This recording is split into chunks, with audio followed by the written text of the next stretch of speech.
Order, have a roll call. Roll call, please. Metzinger, Here. Campbell, Here. Ray, Here. Kinney, Here. Hufall, Here. Frantic excused, Stark, Here. Stendor excused, Berlin, Here. Busse, Here. Mika, Here. Vitek, Here. Huber, Here. Shooty. Here. Carl, Here. Wiener excused, Murdig, Here. Ellefson, Here. Mackenzie, Here. Negro. Here. 17 present, 3 excused. Next, we'll have a moment of silence and then the pledge of allegiance.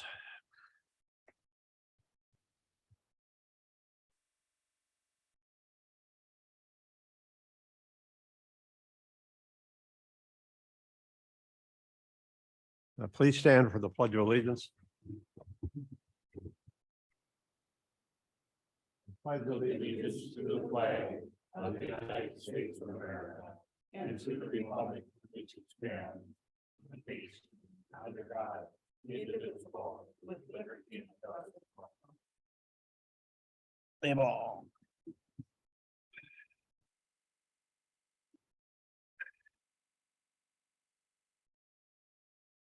Next, we need a motion to adopt the agenda.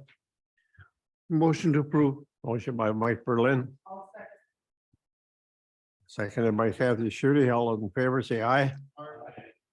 Opposed? Motion carries. Thank you. Public comment period. We'd like to limit public comments to 3 minutes if possible. And we have did you sign the sheet? So we have to have something with your name on. It's out in the hallway on the desk. Yeah, they're out in the hallway on the desk. Glenn Carlson?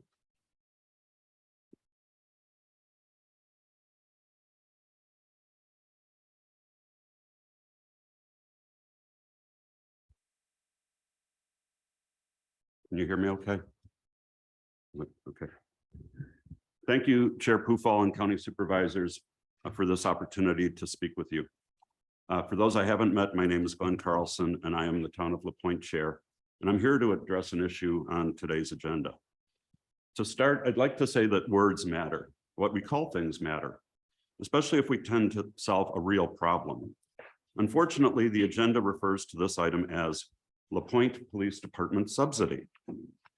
To call these payments a subsidy is factually misleading and not helpful to understanding the issue. We associate the word subsidy with something given for which nothing is received in return. In other words, a bailout. It is beyond me how our agreement, which has worked for both sides for 25 years, can be called a subsidy. The county receives something substantial in return, reduced law enforcement responsibility to the town. And also, of course, the county is simply refunding money that the town has already paid. So if you remember nothing else, please remember that this is not a subsidy to the town of LaPointe. In fact, it is probably a subsidy to the county of Ashland. But let's call it what it is, a mutually beneficial agreement. The sheriff has not patrolled LaPointe nor responded to dispatches to LaPointe for at least 25 years. And that's the result of the formal written agreement that you voted to terminate earlier this year, at the end of this year. LaPointe provides 100% of the law enforcement on the island, other than a jail. No other municipality in the county does that. In return, Ashland County remits to the town a small portion of the tax levy that the town's taxpayers pay for the sheriff's patrol division. And of the town's tax levy, roughly $380,000 goes to the sheriff's patrol division, just the patrol division. The county returns about 35% of that, $135,000, to cover 100% of the sheriff's patrol responsibilities on the island. Put another way, it is the town's taxpayers who actually subsidize the sheriff's patrol division to the tune of nearly $250,000 a year. The lack of an agreement also hurts the rest of the county, the communities you represent. The current sheriff has said publicly that if there is no agreement, his deputies would respond to calls from the island as quickly as they could, but that he does not have adequate staffing to patrol there nor be stationed there. Now, we all know that patrol is a critical part of law enforcement. While the sheriff does have broad discretion on deploying resources, the Attorney General of Wisconsin held in 1969 that a sheriff cannot deprive any municipality of, quote, legally adequate law enforcement provided to other municipalities in their county. Zero patrol coverage, a critical part of law enforcement, cannot possibly be considered legally adequate. So the sheriff would need to provide adequate patrols of Madeline Island. And even an hour of patrol on the island will keep a deputy occupied for about 2 additional hours traveling to La Pointe and back and crossing Lake Superior. That's 3 hours that could be spent patrolling other parts of Ashland County, the parts of the county that you represent. If you don't renew an agreement with the town, you will, in essence, be decreasing the effectiveness of your sheriff's department, which is the same result as defunding them. I encourage you to approve an agreement with the town. Failing to do so would be a lose-lose for everyone. Thank you, and I'll be here for questions later in the meeting. Thank you.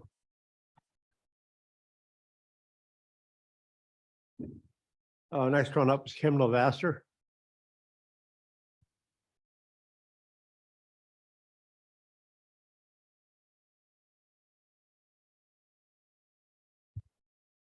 Good morning, everyone. I'm Lieutenant Levaster from the Ashland County Jail. I just have a couple of things I wanted to talk to you about. First of all, it's about the wages for our secretary at the sheriff's office, and her name is Melissa Moravitz. She's been at our sheriff's department for, I believe, between 7 and 10 years. I'm not really sure. But she is the lowest paid person there. I believe she's making like $21 an hour, and she does an enormous amount of work.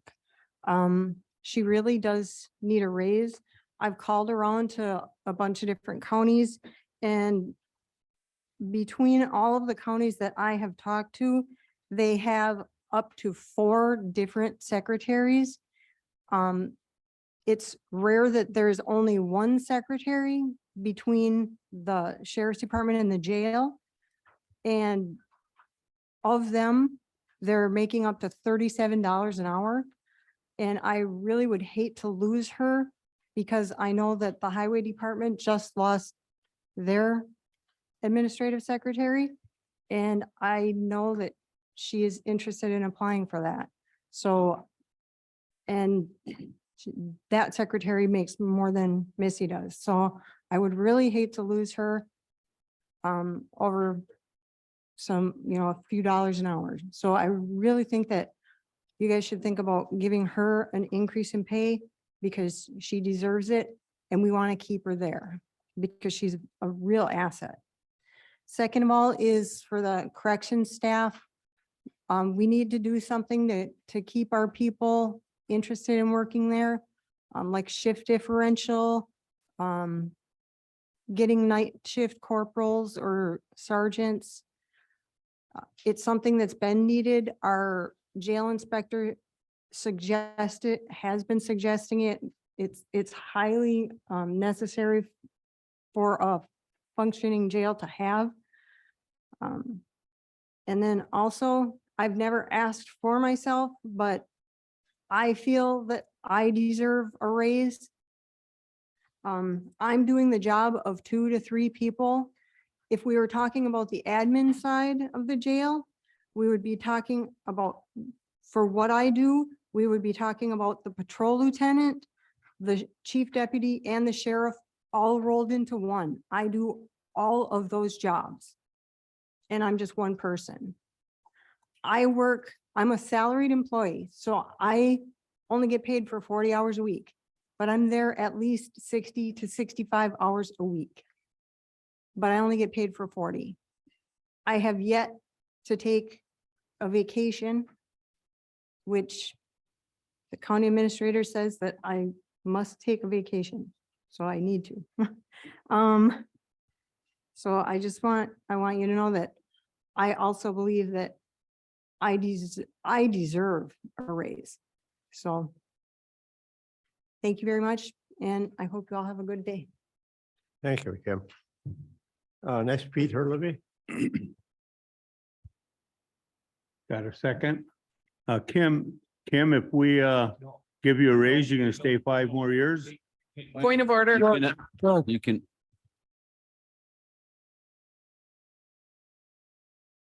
Thank you. My name's Pete Hurley. I'm the outgoing financial manager for Human Services here at Ashland County. I've got kind of a 3-minute version of this. If there's discussion to be had that you think is appropriate during the budget session, I'm happy to do that. I'm also happy to discuss outside of this meeting. I'd just like to add a quick perspective regarding the Carlson-Detman wage study in the 2023 budget. I think that this wage study is a great opportunity for us. I think it was a good investment by the county. In looking over their presentations they've given, Carlson-Detman, that is, there appeared to be kind of 2 major goals, or 2 of the major goals for that wage study were external competitiveness and internal equity. And I think everybody in the room probably agrees with those ideas. The proposed process in their presentation included, collecting job data from employees. They clearly have external data that they have. Putting those jobs into grades, positions into grades, having a review of some sort with managers or an HR department, which we don't really have at Ashland County.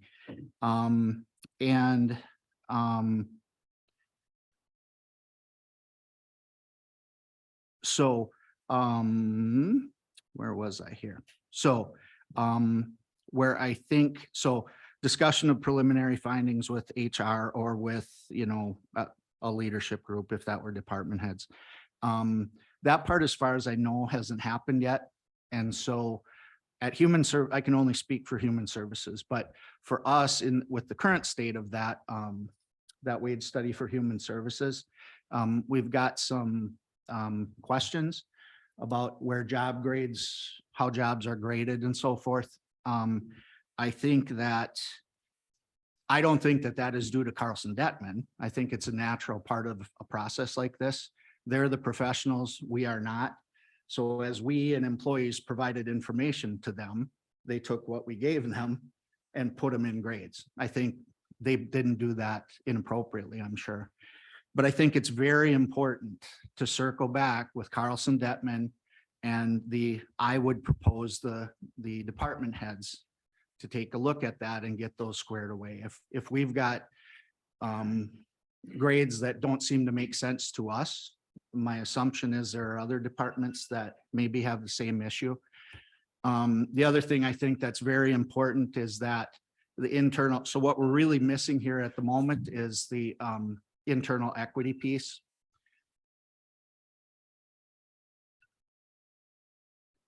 Time? 3 minutes. Okay.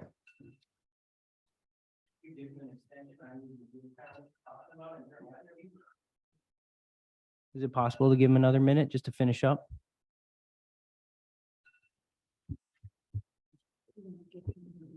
Yeah, that's fine. If you're asking to have that, I'll second that. I was going to make a motion to add a minute to his time. Okay, so I think that the internal equity piece comes in where what grade are, for example, highway, sheriff, whatever, what are those jobs graded at? And what are the human services jobs graded at? I think there needs to be a comparison across so that we put this in place and it's for the whole county. I think that was part of the intent. So far, that hasn't happened. So I guess let me skip to the end. We can have discussion further if you feel like it's appropriate, Mr. Chairman, at the at budget time. But I would put forth for your consideration pumping the brakes on the wage study rather than using those numbers that are currently in the wage study, because I don't think they've been kind of normalized. To get a budget in place for next year, I would ask you to consider using a flat rate raise, backing off of that wage study and really nailing it and implementing it so that it's really great. Anyway, thank you. Thanks, Pete. That wasn't the timer going off. That was somebody's phone. Okay. We don't have a timer. Like I said, I am happy to, if it's appropriate to discuss during the budget section of this meeting, that's fine. Or outside of this meeting, I'm happy to discuss with people. Thank you, Pete.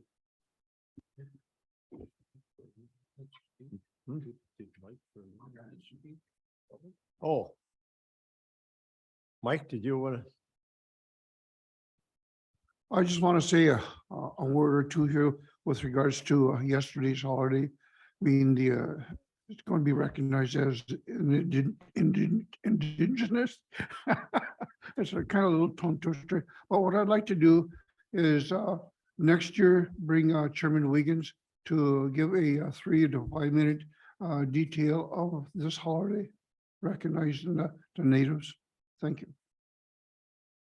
Yeah, thanks, Mike. Okay, nobody else is signed up, so we'll go along to approval. Chairman Pufall? Excuse me, Chairman Pufall? Yes, Hi, this is Sheriff Mick Brennan. I'm not present at the meeting to sign up, but I'd like to have my 3 minutes if I could.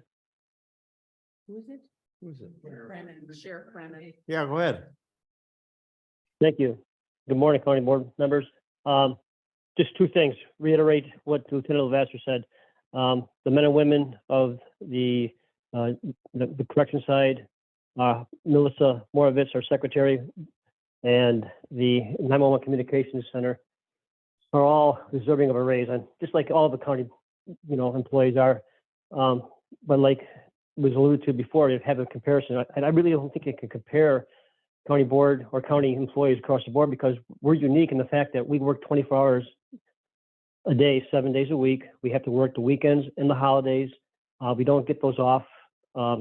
So I think that there should be some consideration by the county board as to some type of a financial, recognition for those sacrifices that they have to make on that. They're well deserving of it. They're behind, like Lieutenant Vassar said, they're way behind everything. My lieutenants are actually almost $1 an hour less than the sergeants. And I know the county board knows this, and I'm just hoping and praying that they'll take this all into consideration and make the tough decisions that they have to make and compensate these employees for what they're doing. I hate to lose more employees because people go into someplace where they don't have to work nights and weekends, or they make a better wage someplace in the private sector. We've got some well-trained, very experienced employees of the Sheriff's Department that I'm proud of, and they work their butts off over there and do it for fees or wages that are less than their surrounding counties. And the second thing I'd like to just say, and I've said this before, is what Mr. Carlson said about the point. I think it's a wise investment for the Ashland County to invest in some type of law enforcement finances to the island, whether it's the 150,000, 135,000, 60,000. I don't know what the county can afford to do that, but it's definitely in the best interest of Ashland County, in my opinion, and to the citizens of La Pointe, to have adequate law enforcement services there and a quick response that they have. It's worked in the past, and I realize budgets are tight and we're looking for more money for our employees. Where we get it from, I don't know. That's why you guys are, have that tough decision that you have to make here. But I just want to thank you for your time and hope you can take that into consideration. Thank you. Thanks, Mick. All right, anybody else? All right, we'll move right along now. We need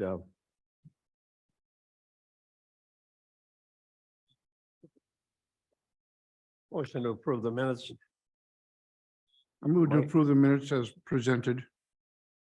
Motion by Mike Berlin, seconded by, I will second it. Bill Metzinger. pardon? Bill Metzinger. Yeah, seconded by Bill.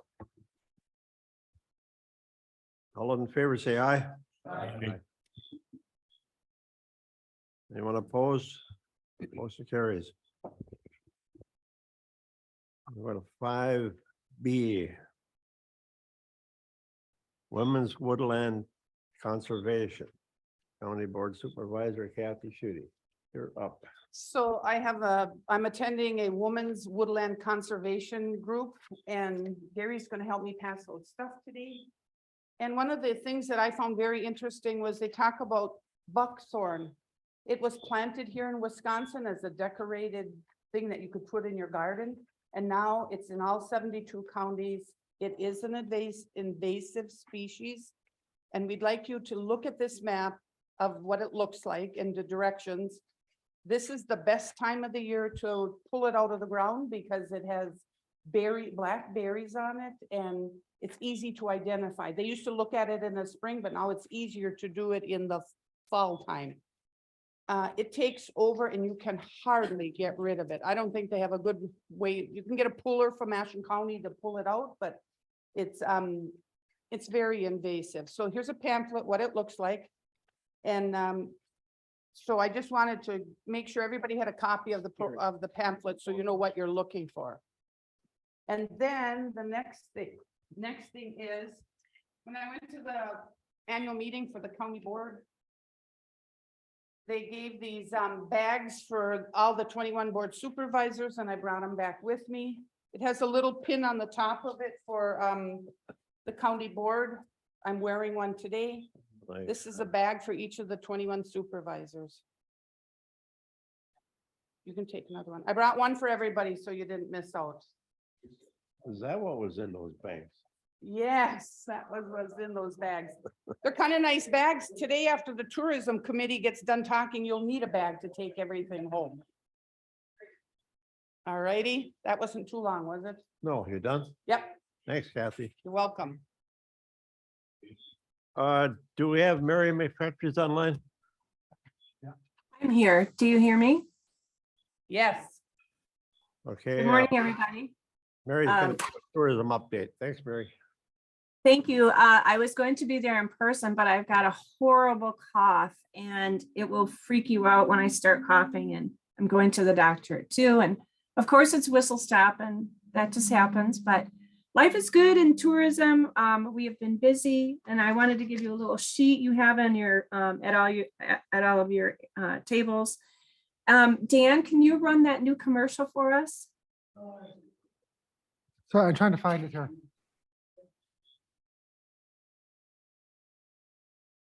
You can't. You could share your screen.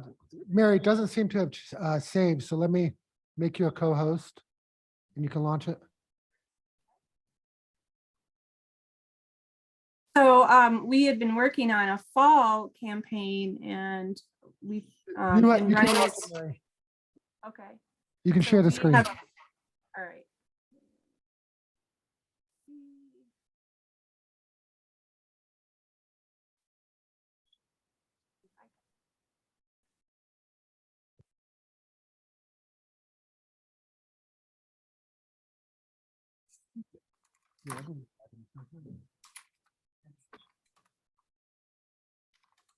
Oh, I got it. Oh, yay. Okay, if you got it, you go for it. It's Mary Beth.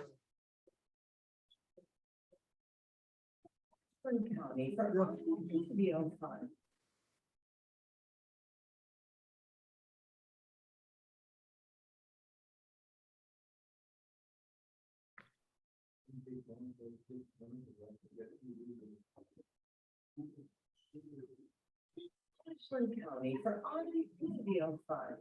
Like along the shore with views that will take your breath away. Discover fun things to do for everyone. Fishing at Copper Falls and Melon. Ferry boat ride to Madeline Island. Murals, marathons, and fireworks. Fall season with boating, sunsets, looking superior, and you can stop. Make it an automobile road trip. TravelActionCounty.com.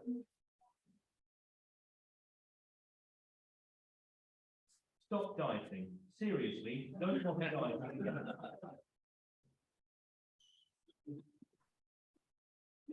Be careful what you call up for there. So that is our the newest commercial that we've done for Ashland County. We have that one. We have a Waterfalls commercial that is run. And that includes Morgan Falls and Copper Falls. And then we also are running the Ashland County, There's Something Here for Everyone.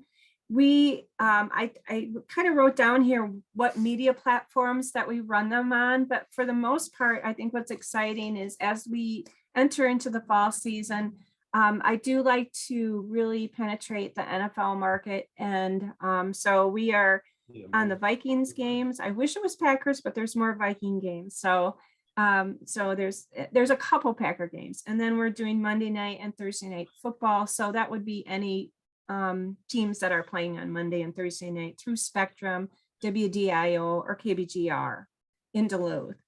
Our travel Ashland County, Wisconsin. So if you go to www.travelashlandcounty.com, I want you all to do that if you can at some point, because we do have a new look on our county website. There's a moving video and streaming on it.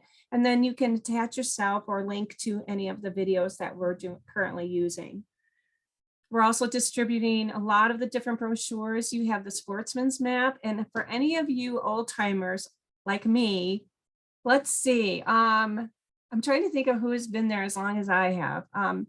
That you could remember the Sportsman's map. I've been here 23 years, and they must have ordered like 100,000 of these items, but they're still really useful. And so I've never had to reorder one.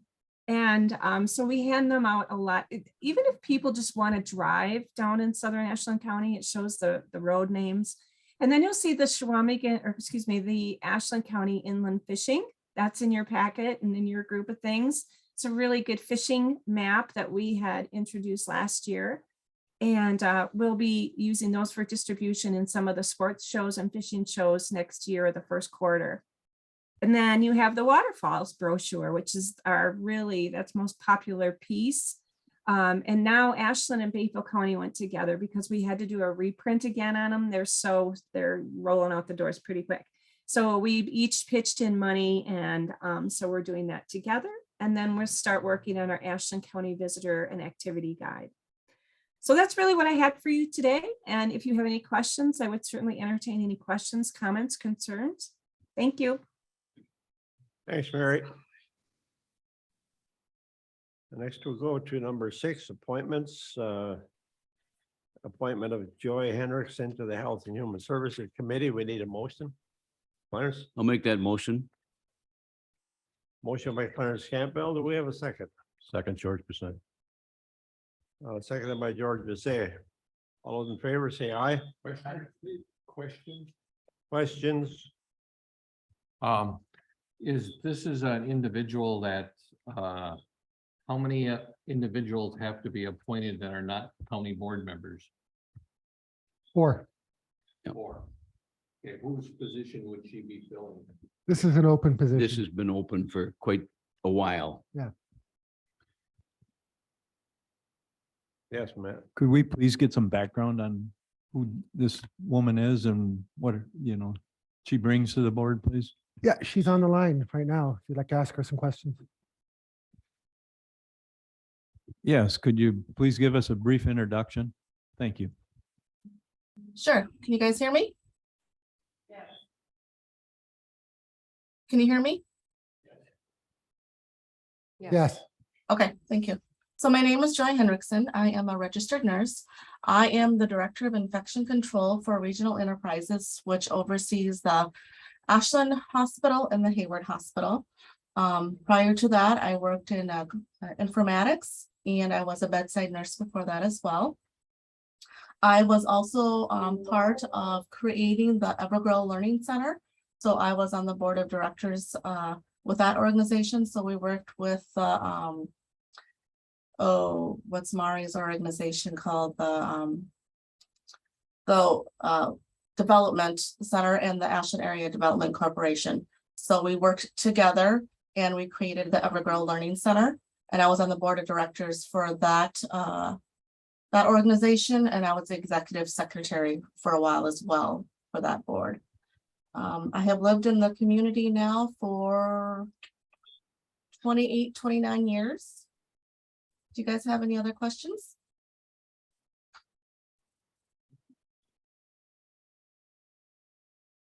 Anybody got any questions for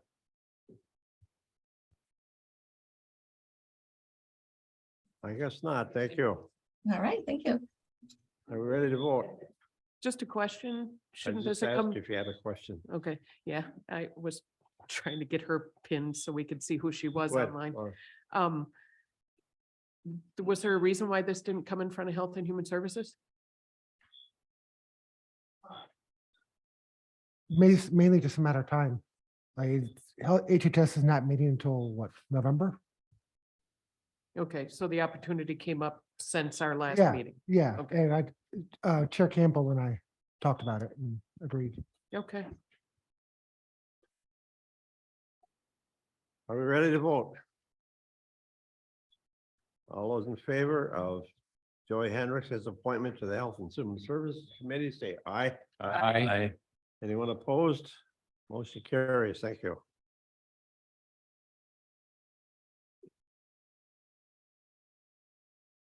Okay, we'll go to number 7, discussion of the courthouse building and the 514 building.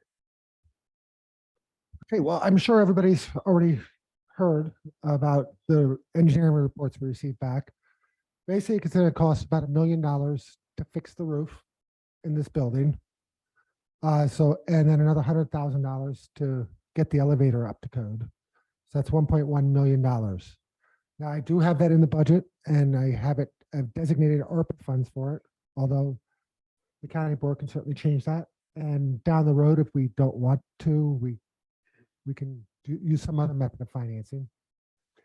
The 514 building. The report came back on that, telling us we need to evacuate the building, which we did. And now everybody in that building is at the main Sanborn building. The cost to fix that building is about $800,000. Now, the executive committee asked me to contact a real estate agent, which I did. And the building is actually being shown in about an hour to a potential purchaser. What I know about the purchaser is that it's a developer who got the building and then put condos in on the second and third floors. And the first floor may be retail. But that developer will have to work with the city on how they do things. So when it's time for the building, if we get an offer on the building, it'll come back to this county board to decide if you want to sell it or not at that price. We will probably schedule a special PPLE meeting for it if it comes back soon. And of course, the executive committee will look at it too. Dan? Dan, do we have any offers on the building? Yeah, we don't have an offer yet, but there is a showing today. Okay. well, somebody. Did we advertise this? We went with a real estate agent. Okay, Who's and what was the listing price? there is no listing price right now. The guess is we'll get up to 100,000 for it. Did you contact more than one realtor? No. How come? Because I contacted the one and he had somebody who was interested right away. We can always look and see if we always don't have to accept it and decide to go with somebody else. We have not signed with the realtor yet, so we can change easily. Just background information, realtors and National work together. So if one lists it, the others can show it and then they work it out with Yep. who. Yeah, but on top of that, we should be asking for people to come in, give us their evaluation of it, not just one person's evaluation. Because we're here to make sure that we do the best for Ashland County when we either take in something as a property or get rid of anything. So if we have to do bids for things, we should be looking for more than one point of view from the realtors. Mhm. I mean, it takes a little time, but that's what we're here for.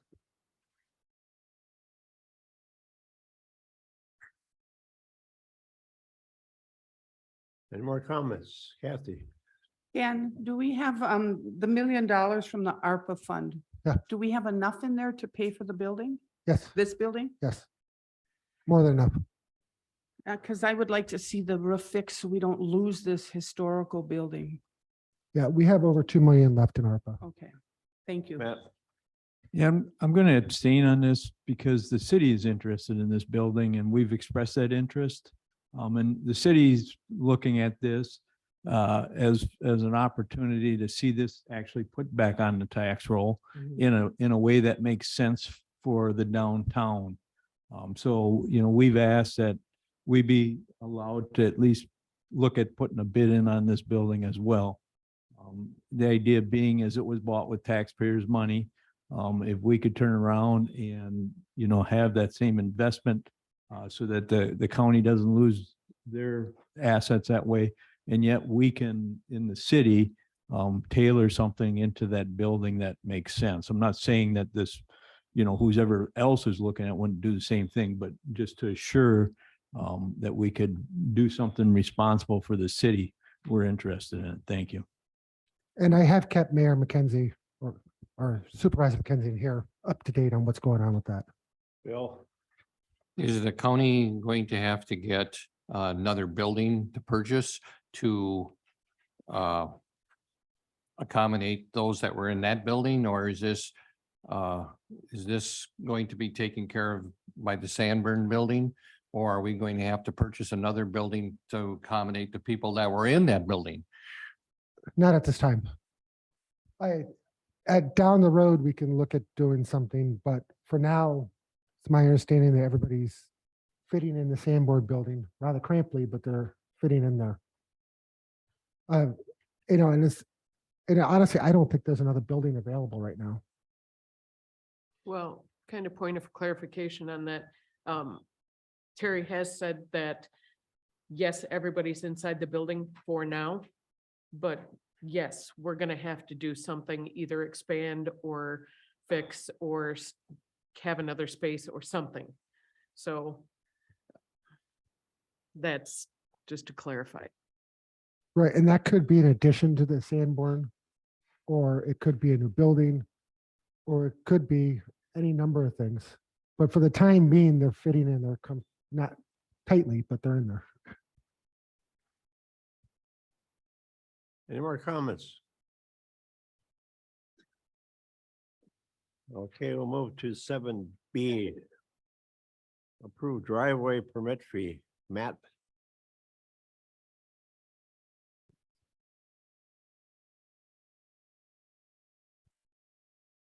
Good morning. I'm Matt Erickson, Ashland County Highway Commissioner.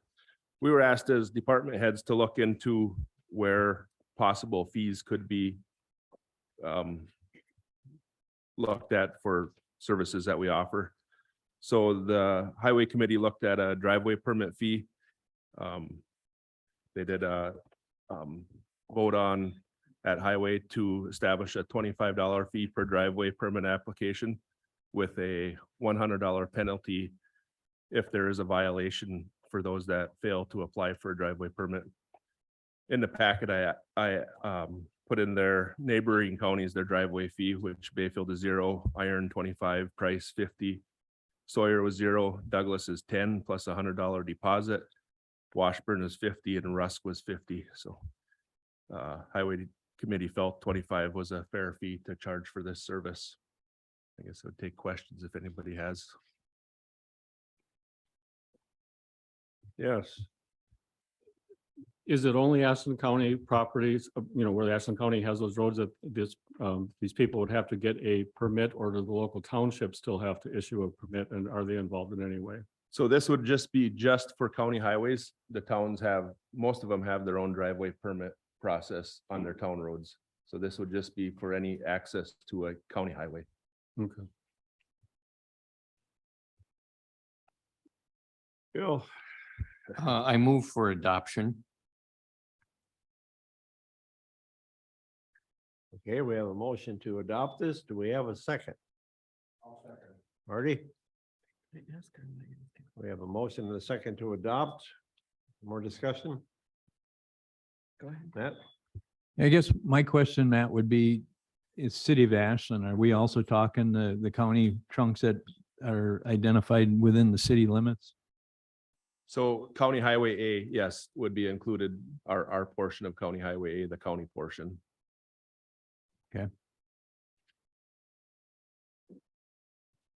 Any more questions? Okay, we have a motion to approve the driveway permit tree. All those in favor say aye. Aye. Anyone opposed? Opposed? Who's opposed? Matt? Okay, I'm opposed. Mike Stark. okay.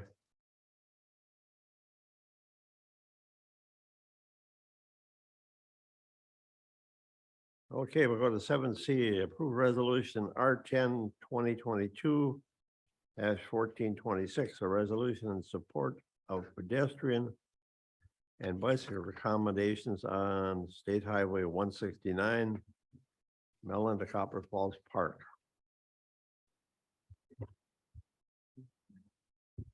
Yes, Marty.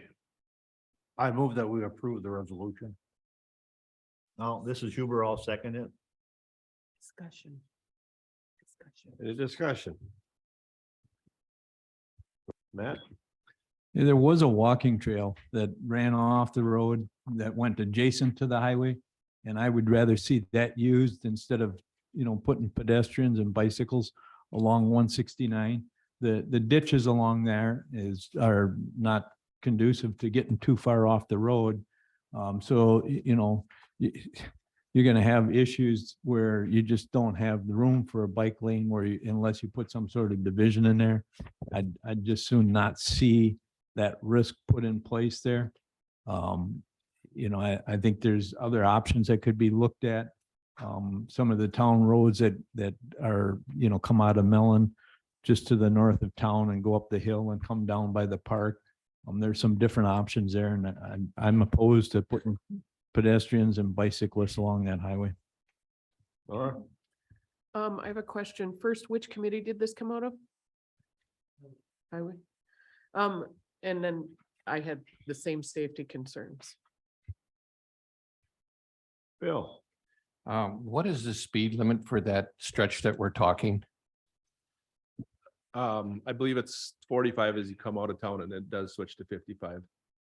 And I can address some of the safety concerns and the thought behind this if wanted. Please do so. All right, so the request came from, I believe, the city of Mellon, the town of Morse, and then the Friends of Copper Falls State Park. As for the North Country Trail does come out of there and loops around. It's my understanding that bicycles are not allowed on the North Country Trail. So that was a big portion of looking. So what this resolution is asking, you're correct, 169 is not built for pedestrian or bicycle traffic at this time. It's too narrow, has narrow shoulders, the curves. It's not a good situation. So what they are looking for, this resolution would help in support of, they're looking at different state grants and dollars to actually widen the shoulder, at least on one side, possibly both sides, bring the roadbed wider, make room to accommodate. So we have safe access from bicycle and pedestrian use, because you're right, it's not safe at this time. So this resolution is in support of creating a safe way, and that would take a lot of work. Whether they will ever get there or not, I don't know. There's a lot of wetland issues to expand the roadway, but if you don't try, you will not get there. So Clarence is first. Yeah, my thought on that is I think there's a lot of curves and hills and stuff that would kind of make it, a lot of blind curves along that way that might be difficult for autos to see somebody on that stretch. But the other question I had is, when is this upcoming road project supposed to take place? So right now, the road project is scheduled for 25, and that's just basically a mill and fill asphalt, just mill the asphalt off, replace the asphalt. There's no major road work being scheduled at this time. Gary? Yeah, I support this resolution in the fact that it's not mandating they do it. It's asking the state to look at doing it, putting those if the shoulders aren't widened or the road isn't widened, this is never going to happen. But what the Friends of the Park are asking is if we would support the resolution for them to go to the legislature and DOT and say, could you do something with the road to make it an appropriate situation? And I'll give you an idea. There's going to be a big project coming up from Spider Lake to Clam Lake on GG. The feds have awarded a full paid grant to pave that section of GG, adding bike lanes on that road.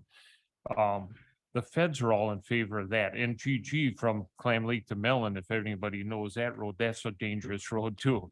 It's curves, it's narrow. But at least that section from Clam Lake to Spider Lake is going to be widened to put bike lanes on. And again, this resolution isn't saying we're going to do it. It's asking if we would support the idea of them adding that lane so they could ride bikes. Thank you. Kathy? I would like to table this issue. I would like to have somebody who's actually involved in this thing and bring them aboard and have them do it, because if I heard this right, this is $1 million project that Friends of the Library have to earn to get this project going. And they're not near the $1 million. How much do they have in their account? I am not aware. See, of where nobody where knows they're at in anything. I think funding. we need the people who are putting this together to come before the board the next time and talk to us. How close are they to getting their $1 million? They're not close. They're not even close. Rich? Yeah, I know that, Mr. Earhart spearheads this thing, and I know he got grants for it already, so I don't know if he's 100%, but he got quite a few to get this project rolling, so Give us a dollar amount. I don't know that offhand, but See, there's nobody here from that group. And it would just be helpful to see if we could hear from them. You're gonna put that in the form of a motion or? Brad? No. First, I am in support of this. I don't think we should table it. You can already ride bikes on that road. And so if widen it makes it safer, that's what we should be doing. And this is only going to help them get the money. If they don't, so it doesn't matter if they have the money or not, this is going to help. And so I think we should pass it today. Pat? I'm supportive of this too. I'm very supportive of silent sports up here. I can see Mellon having an opportunity here to have local businesses, have people park their cars there and make that bike ride into the park. You know, it's a nice ride both ways, especially this time of the year. We've done an incredible amount to support those who run UTVs up and down our road. You know, and they're not always the most quiet thing, and they're not always the most safe thing on the roads either. But bicycles on that stretch to Copper Falls makes a lot of sense. And this is just a step forward asking, you know, for this to be considered, but that's how things eventually get done and improved is by making these efforts to support it, whether it's with resolutions like this or some money, you know, when it can be found. But for Mellon, I think this is a quality of life issue, not just for the tourists, but for the locals, that they can go on a bike ride out that way and not be on a busier highway. Most of the year they can ride out there and it's not so busy. We are more inclined to go places when it's less busy. And I suspect there's people in Mellon that would do the same.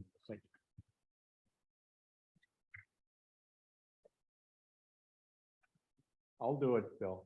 Laura? First, Matt, do you have any oversight on this project?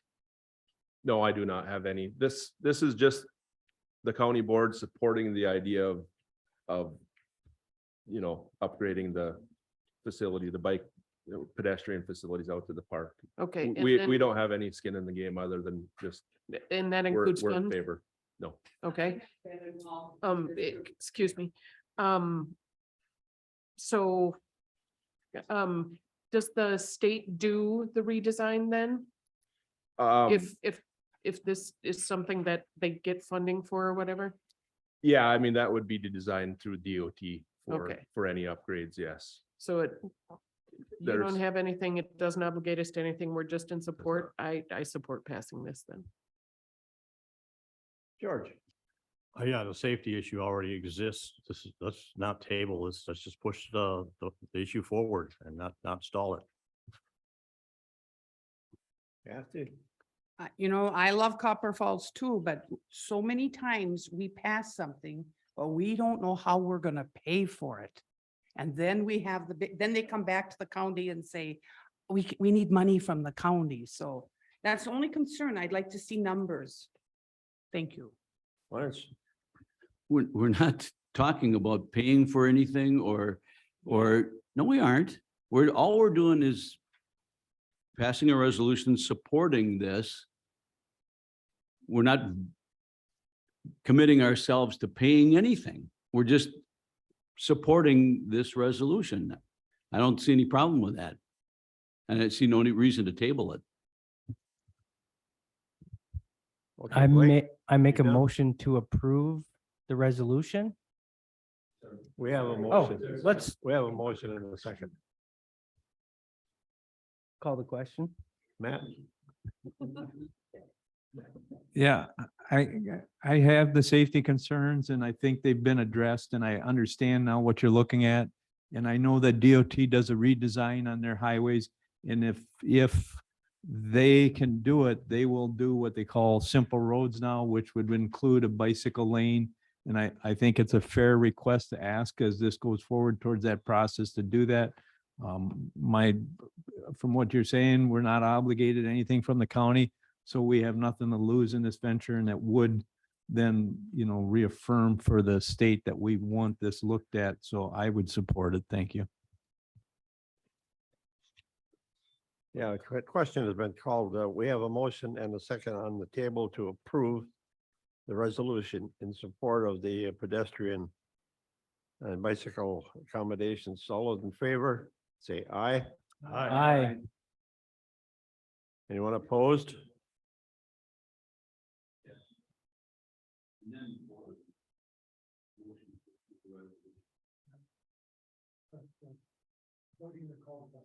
Okay. We have a motion to call the question. All those in favor say aye. Aye. Anyone opposed? Okay. Motion carries. Thank you. Now, motion to approve the resolution in support of a pedestrian and bicycle accommodations. All those in favor say aye. Aye. Opposed? Motion carries. Thank you.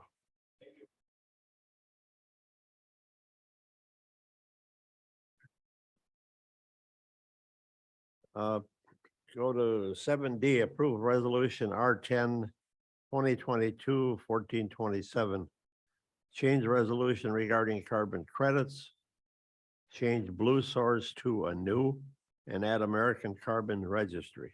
I guess Pat or Dan, you're gonna have to speak to this. Yep, this is a while ago, back in April or May, we passed the resolution authorizing the sale of carbon credits. The company that we signed a contract with, Blue Source, has since been purchased by another company who's named and new. So all we're doing with this resolution is changing the old resolution to replace the name Blue Source with a new and add American Carbon Registry as the broker to sell it. Is that done? Other than that, nothing else changes about the resolution. I think she should make the motion. Dan, is Chris Hoffman on the line?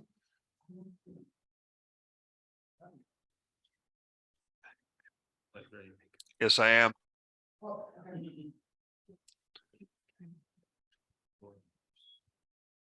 Go ahead, Laura. I'd like to make a motion to support this. Second. Motion by Laura Negro. George, you seconded. Seconded by George Bissay. Any more discussion? Me. Can Chris just get on the line and tell us why we're changing? Is it a different company or just a new name? It's the same company with a new name, and the American Carbon Registry wanted to be named in this resolution, just to cover all the bases as far as signatures and stuff go on documents going forward. So it's just adding the American Carbon Registry and updating Blue Source's name to a new. Any So- more discussion? Nothing else has changed, Chris. That's correct. Thank you. We ready to vote? We have a motion and a second to approve the resolution regarding carbon credits. All those in favor say aye. Aye. Anyone opposed? Motion carries. Thank you.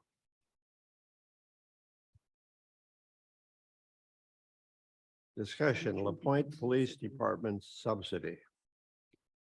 Dan, the potato is in your court. Yep. So back in March, was it?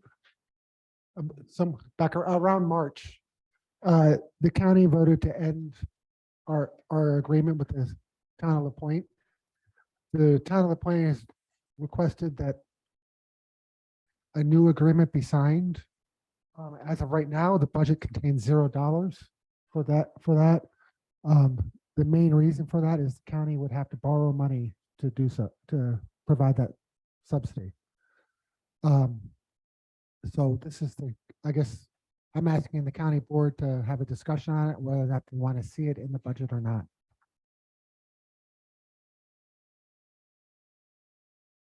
Bill, Could you tell us what the previous agreement was? Yes, the county would provide $135,000 a year to the town. The new agreement proposed by the town would increase that to $150,000. If you remember, we used last year, in order to provide our correctional officers with a pay raise, we agreed to use $80,000 from that payment to give our correctional officers a raise. So, 80,000 and 135 is already spent. Wasn't there something about purchasing a squad car every Yeah, years also? Yeah, once every 5 years, I believe it was, we'd have to purchase a squad car for the town. So when is it due for us to purchase another squad car? That I don't know, to be honest. I think there is an annual, my understanding is there's an annual.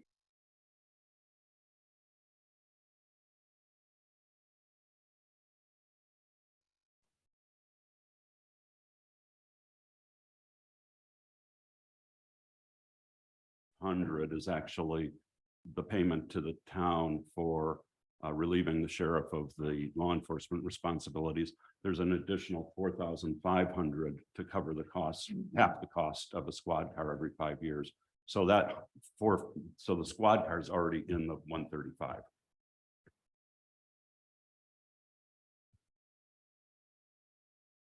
go ahead, Gary. Gary. Blake. Blake, go ahead. I wasn't a part of this discussion, so at some point you guys had decided to go this route as a board.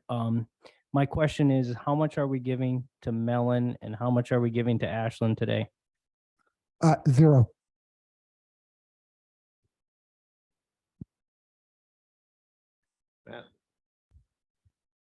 I would support an agreement with LaPointe. We've looked at this over the years and it is different from the other townships within the county in that you have to take a ferry to get across there.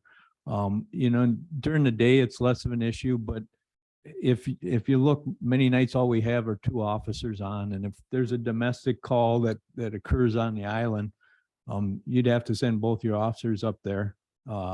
And you got to wait for a call out ferry, and it's not a good situation. There's a lot of different things that take place. We've done this in zoning as well, in that it saves us time. We're not paying somebody windshield time to get from here up there, plus the ferry boat. I think the devil is in the details, is what can we work out? I know that there's a request for a 5-year. I would suggest that we don't do a 5-year plan, but we do a 2-year plan, so that both, the county and the town can, sort out their budgets over the next couple of years. By going with a 2-year plan, it also puts it in sync with our elections. If there's a big enough issue, by having it at 2 years, the next group of people that run for office would then have their say in what the next agreement would be.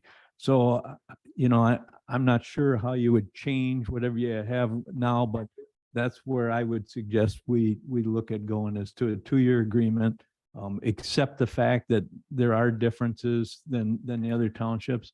City of Ashland doesn't receive money, but we receive different things on different ends that things balance out. And I would suggest the same of probably Mellon. So with that said, I support an agreement in it, but I only support it for 2 years. Mike, I would concur with what Matt is saying. Only I would like to add to that. We've had time to talk to our dispatch, our sheriff's office, and what the cost would be for us to try to provide that service over there. And the service that LaPointe is already providing, why try to fix something that's not broke? I would support a second Matt's motion. any more comments? Pat? A number of months ago, we looked at the call logs for calls to LaPointe. The vast majority of them were ones that a local police department could manage that weren't urgent, you know, things related to tourism and smaller stuff. To me, it seems like where we likely will end is somewhere with some middle ground. On the one hand, we're not supporting a police department further down county, Mellon, Butternut, that sort of thing. Those folks have a long wait too. It takes an hour to get down to, you know, Butternut. And the same thing applies there. It's why we have 2 deputies on the road, is for the same reason that we provide coverage down county as it would take to go from here, you know, up to Madeline Island. So if we're not supporting those others, but we do have a responsibility on Madeline Island, I think we need to sort how we figure that out. But the amount in this agreement seems, based on those call logs, to do more to support things that are not urgent on Madeline Island versus those things that are urgent. And I think if we winnow it down to what's urgent and then compare that to what's urgent down county, I think we're going to see some pretty similar things. Any more discussion? Yes, Mike. The current agreement's been in place. I think the last one that was signed is for 12 years. We've been doing it for 25 years.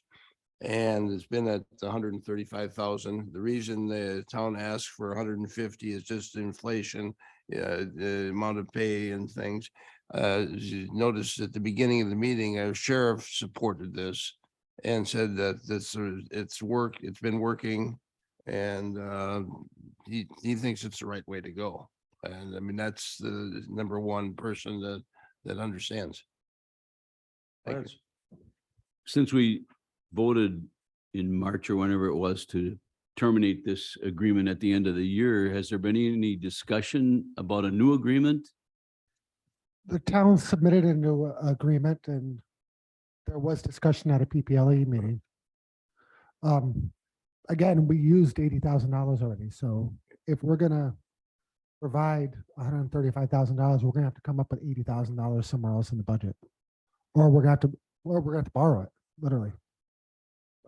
Okay, Clarence, the town submitted a proposal on the 12th of July. Every county board member has gotten copies of this at least once, maybe twice.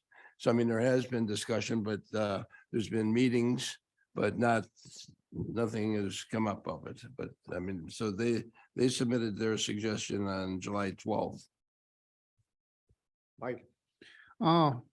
This is Mike Berlin again. We do have time to act on this. We have a financial meeting coming up on the 20th of this month.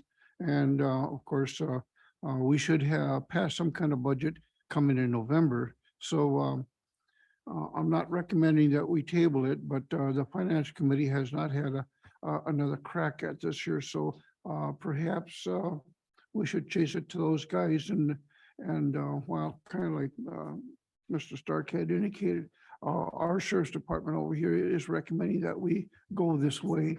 Who are we? But let's have the committees do their job, their diligence, and maybe bring this back. Bill. How long is this $130,500 that you're getting? How much of a salary would that cover? Is it like 2 weeks or something, or? you know, based on. It- Okay. My understanding, and this was before I came around, obviously, is that the intent was that the county would pay for one full-time and half of the part-time, and then half every 5 years of a squad car. That formula was actually used over the years where the police chief on the island actually enumerated salary, wages, and allocated that. That has not been since 2019. There's been no change in the amount. So it's been 4 years at that same 130,000. And so it's kind of gotten decoupled from what the original intent was. And so now it's about a third. The county's share pays for about a third of the cost instead of the original 1/2. George. Yeah, I would oppose any action unless the action defines and it includes how this will be paid for. Pat. If this goes back to another committee, finance in particular, I would like to see the call log data for Madeline Island versus Down County, the response time it takes for each, and in particular, the urgency of those calls. Because right now, without that information, I don't know if we're treating Madeline Island any differently by not agreeing to this than we treat Down County, with response times there. You're a long ways from Ashland, and I don't know what those response times are versus Madeline Island. With that data, I think we can make a more informed decision if we need to provide support to Madeline Island to fulfill our responsibilities, as Mr. Carlson indicated in his comments.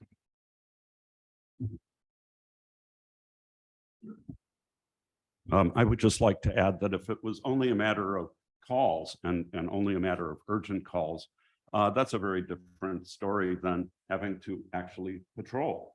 And the Attorney General of Wisconsin made clear that you can't say we're going to patrol everywhere in the county except for the town of LaPointe, except for Madeline Island. And so, yes, you'd have to come over for the urgent calls, but you'd also have to do some level of patrol. Laura.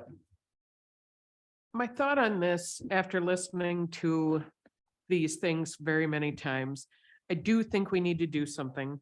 I do think we need to have the input of finance and of exec. We also need to have, my understanding is Brian does the budgets for the county sheriff. And then with Dan also, but to sit down and actually have the discussion of the money and find a good faith agreement with us discussing this, not based on somebody else's formula or somebody else's things, but the county needs to be more involved with the actual discussions on this. And then let's pound this out and get some kind of agreement in place. I would second that motion. Right. Okay, the question is, when is the next finance committee meeting? And are you suggesting that this get put on the agenda for the finance committee meeting and have any written questions that anything you can think of so that Glenn could come back and answer all the questions at the finance committee meeting? I mean, you're absolutely right. You can't make a decision without knowing the facts, but there was the attempt started in July 12th. What questions? And there hasn't been any. I mean, this is the first time that they've been able to come and speak to the topic. So just to make sure that if there's still time before budget time, it makes sense. Yeah, Pat. Since this is coming back to finance and I'm on that, I would like to also know the definition, if there is one, of patrol. My experience in rural Bayfield County, which is similar to some of the people down county, is you see the sheriff's deputies when things are going on in the area that shouldn't be going on because they patrol there more. But they're also dealing with the calls that they get and the issues they get. The amount of time that they spend patrolling just to patrol, I suspect, is fairly small. And I'd like data on that. It seems to me that most of the time those deputies are actually going places, dealing with things that they need to deal with. And when you see them go by, they're dealing on calls for specific issues or related carrying out their duties. to that. But how much they patrol just to make the rounds, I don't know. I'd like to see data on that. We could get that from the sheriff's department. And then how much have we actually gone up to Madeline Island, perhaps on some of the busier weekends, and actually have a patrol car there, make a few rounds, but not have dedicated time there, year round. Yes, Louis. I just like to say something. I live down county like you're talking about there, and I had 2 calls from my house, both non-emergency calls. But they were both over 4 hours for for law enforcement to get there. They were probably busy. I understand that. They were non-emergency calls, but both of them were 4+ hours to get there. Mike. Mr. Chairman, point of order. We have 2 motions on the floor. No, this is a discussion. It's a discussion only, so there's no motions. Can't vote on it. We're trying to give I just heard a direction to motion the, over there, and I second the motion that Matt made. no. This is to give direction to the finance committee, what the board thinks. So as a point, then we have a finance meeting on the 20th of this month. And this is going to be an agenda item. And we're going to share information with the town of La Pointe so that they can come back with the necessary information required to discuss this in detail. Am I on target here? Yes. Thank you. Matt. I'd just like to ask that we don't get mired down in the details that may not necessarily matter. I've spent 30 years in law enforcement, and I can tell you, you're going to have a tough time finding a definition of patrol. And what it really boils down to, and that's also perhaps why the sheriff is an elected position, it's a matter of what society would tolerate. And, most people, if they call for law enforcement, if somebody shows up in a reasonable time, that's what they expect. The question is what's reasonable, and we all have a different level there. The thing that the folks on the island would have to realize is that they're paying for their own police department. The county is putting some money towards that as well. You're not going to have the same level of service if you don't have your own police department. It's going to be less. What's that going to look like? You're right. The officers are going to respond to all the critical incidences, but it's the other stuff that may not necessarily happen. And that's happening now. The city of Ashland right now, we're 4 officers short, so our call times have expanded out as well. The sheriff's department is no different. I don't know what their staffing level is right now, but I know that it's not complete. And the problem is you can't find anybody that wants to go to work for law enforcement, and it doesn't look like it's going to get better. I believe full-heartedly that we can get reasonable heads together and come up with something that makes sense. It should be on the next finance committee's agenda. And, keep in mind that we have to approve our budget by the 11th of November, and we need to get this worked out. And there's no reason it shouldn't be able to be worked out. Thank you. Just a correction, the 15th of November. Go ahead, Brett.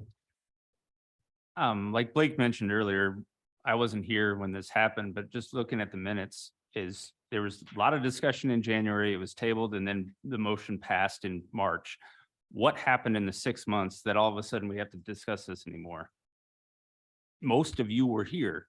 Why have you changed your mind over the last 6 months since March when you made that decision to do that then? Matt. I can address that. And, I tell you, I've been supportive of this agreement, but what happened was the new administrator at the time came to us and said, I'd like a chance to work out a different agreement. And in order for us to work out a different agreement, we had to end the agreement per the contract so that that could be done. And that's why it was done. In my opinion, it was not to eliminate the whole thing. I know that there were some people that sought that, but I thought it was reasonable to sit down at the table and see if there's something that we could work out that more people would be comfortable with. So it wasn't to just totally, at least on my behalf, it wasn't to totally eliminate this agreement. It was a chance to sit down at the table and work something out that would be better for all of us. Anyone online want to comment?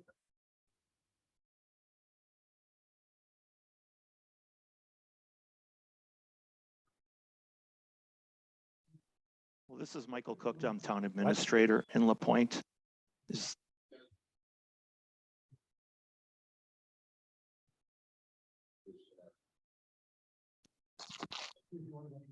Pardon me? Use your microphones, please. It's sidebar. Yes.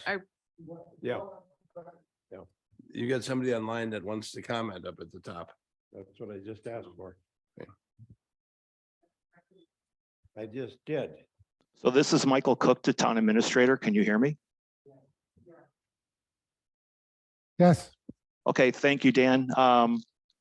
So I appreciate the discussion. What we have been trying to do as a town is to have the discussion and come up with an agreement that would work for everybody. As Town Chair Carlson said, there is a formula in place. That's what our current proposal from July was based on. Somebody had asked, how much the 130,000 would cover as toward a salary. It would not cover the full salary and benefits of our one officer that would be covered under the current agreement. The discussion has also come about, patrol and how much response we get. And I understand that, Mellon and Ashland have their own departments. In 2021, based on the Cody statistics, the Sheriff's Department responded to 510 calls in Mellon, responded to 1,186 calls in the city of Ashland, responded to 0 calls in La Pointe.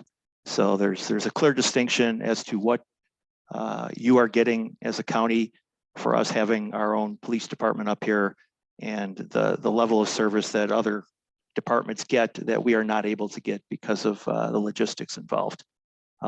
We're happy to supply any other answers to questions that you have. We've done that all along with the Law Enforcement Committee, and we look forward to having a sit down with you and coming up with an agreement. I'd just like to comment on this before we wrap it up. When we rejected the first proposal from the island because we thought it was too expensive, we sent it back to the island, and I don't know how the rest of the board feels, but when they came back with a proposal that was more money, it just surprised the hell out of me. I thought we were negotiating down and we negotiated up. I think the final decision on this, before we vote on it, is up to finance. And if finance thinks we can cover this thing, I think in question right now is not whether or not we approve this, but the amount we approve. So I think we should drop it in finance's lap and let them come back with a recommendation. Any more comments? I only have one, is during the discussion here, we talked about bringing this back to executive committee. Is this necessary? Finance. I understand finance to do it. That's We what don't, I'm we don't telling have to bring it back to exec. you. It does not have to come back. No, to- unless exec committee wants to take it up, we don't have to. Thank you. Pat? Question. The county finances and our ability to collect taxes have changed dramatically since that agreement went into place. And so what finance and the county are trying to do is to manage our overall budget and our overall responsibilities. When this issue first was brought up, if I'm not mistaken, and please administrator or sheriff correct me, but it was in a conversation with them as something that we could look at. Because we were really scraping on how we're going to make things work without taking on long-term debt that we could not pay off. So our finances have changed. We looked at it for this reason. I don't know where we end up, but when comments are made that let's keep this going because it's working, we have to keep in mind that our finances and ability to collect taxes are different now than when this agreement came in place. And when we look at things on finance, we have to look at everything, both in the present and what we're going to budget for next year, but also in terms of our long-term obligations to the county so that we're not taking on long-term debt that we have no plan or ability to pay for.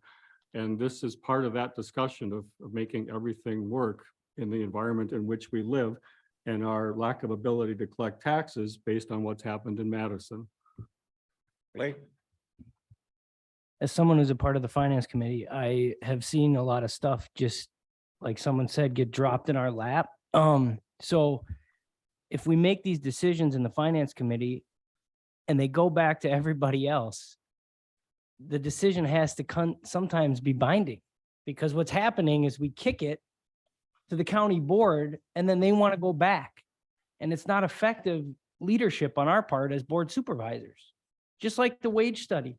We talked about it for a long time. We made a decision and then they want to kick it back.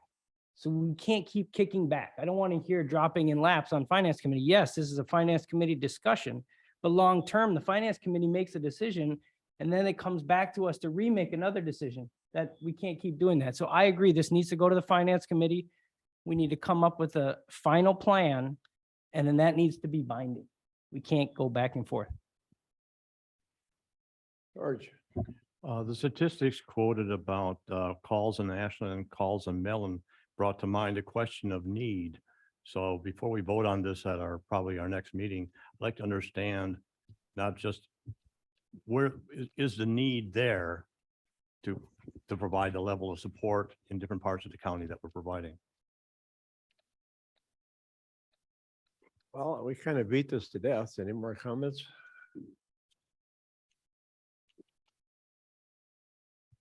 Okay, then we'll move right along to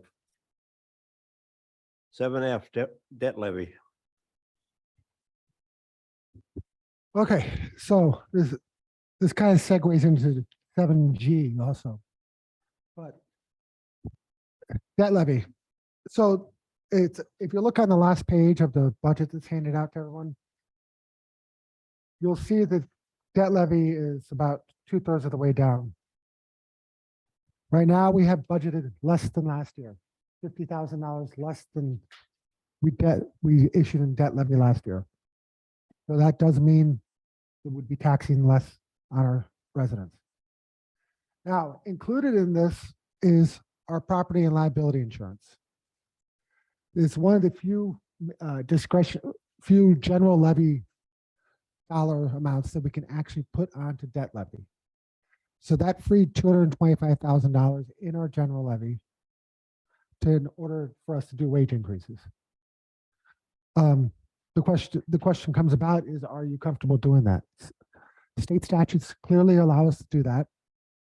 The counties association gave us a write-up clearly stating that we are allowed to do that. We're also allowed to debt levy court orders. So that would be healthcare commitments ordered by a judge, child placements ordered by a judge. We can debt levy those costs too if we want. We'd have to come up with an amount that, just for arguments, say that we pay $1 million a year in court orders, which is, Pete's nodding his head, is about right. Some years more, some years less, because we can't predict the future and what happens to people. But we could say we're going to debt levy $500,000 of that. So we can actually take that money, put it on the debt levy, and free up space in the HHS budget to put anywhere else in the county, because the HHS is still getting the money for that, but through the debt levy. So they're not getting shortchanged. But the only condition is the money we use has to be used for that purpose. So if we were to take $500,000 on the debt levy for court orders, we'd have to put that in a separate fund and pay our court ordered fee expenses with that money. So that's something we can do going forward. Right now, I'm just doing the property and liability insurance, and the number is coming in less, but I know that's going to ask questions, so that's why it's on here. Bill. The finance committee approved this. Finance committee has seen this, and they will approve it when they approve the budget.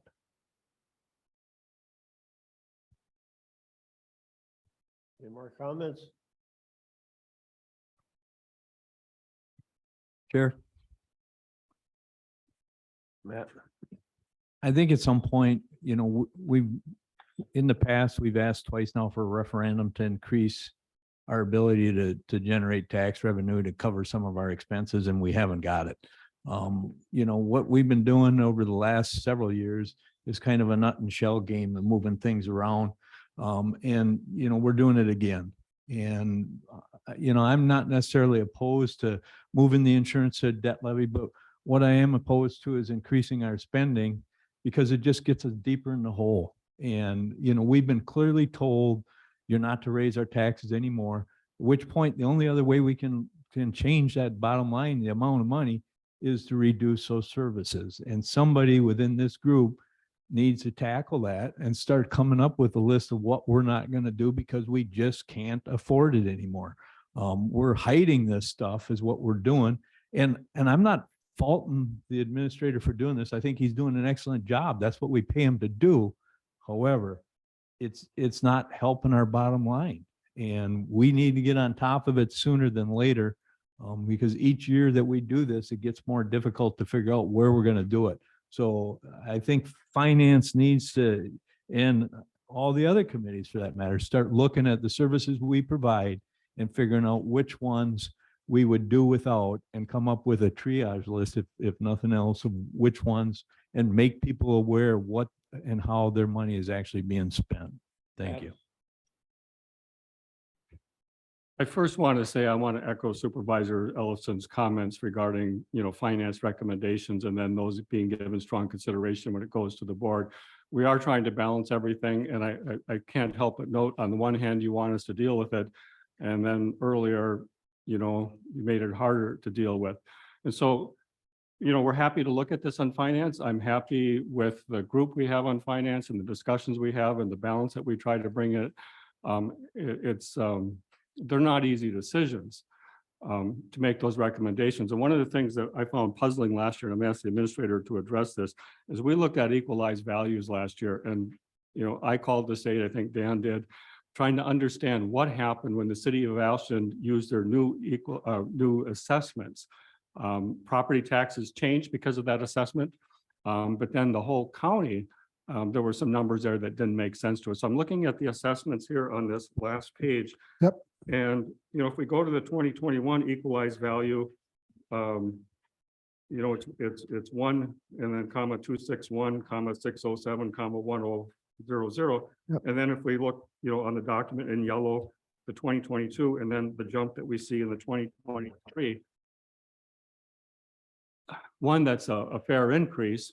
Two, why are we seeing it now versus maybe some of this last year, and how are taxes perhaps going to change? Because we were struggling to understand some of this with equalized values and changes people in the county saw on their tax bills, in particular, whether they were in the city limits or outside of those city limits.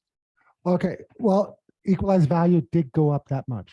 And Mr. Metzinger, you might need your help here.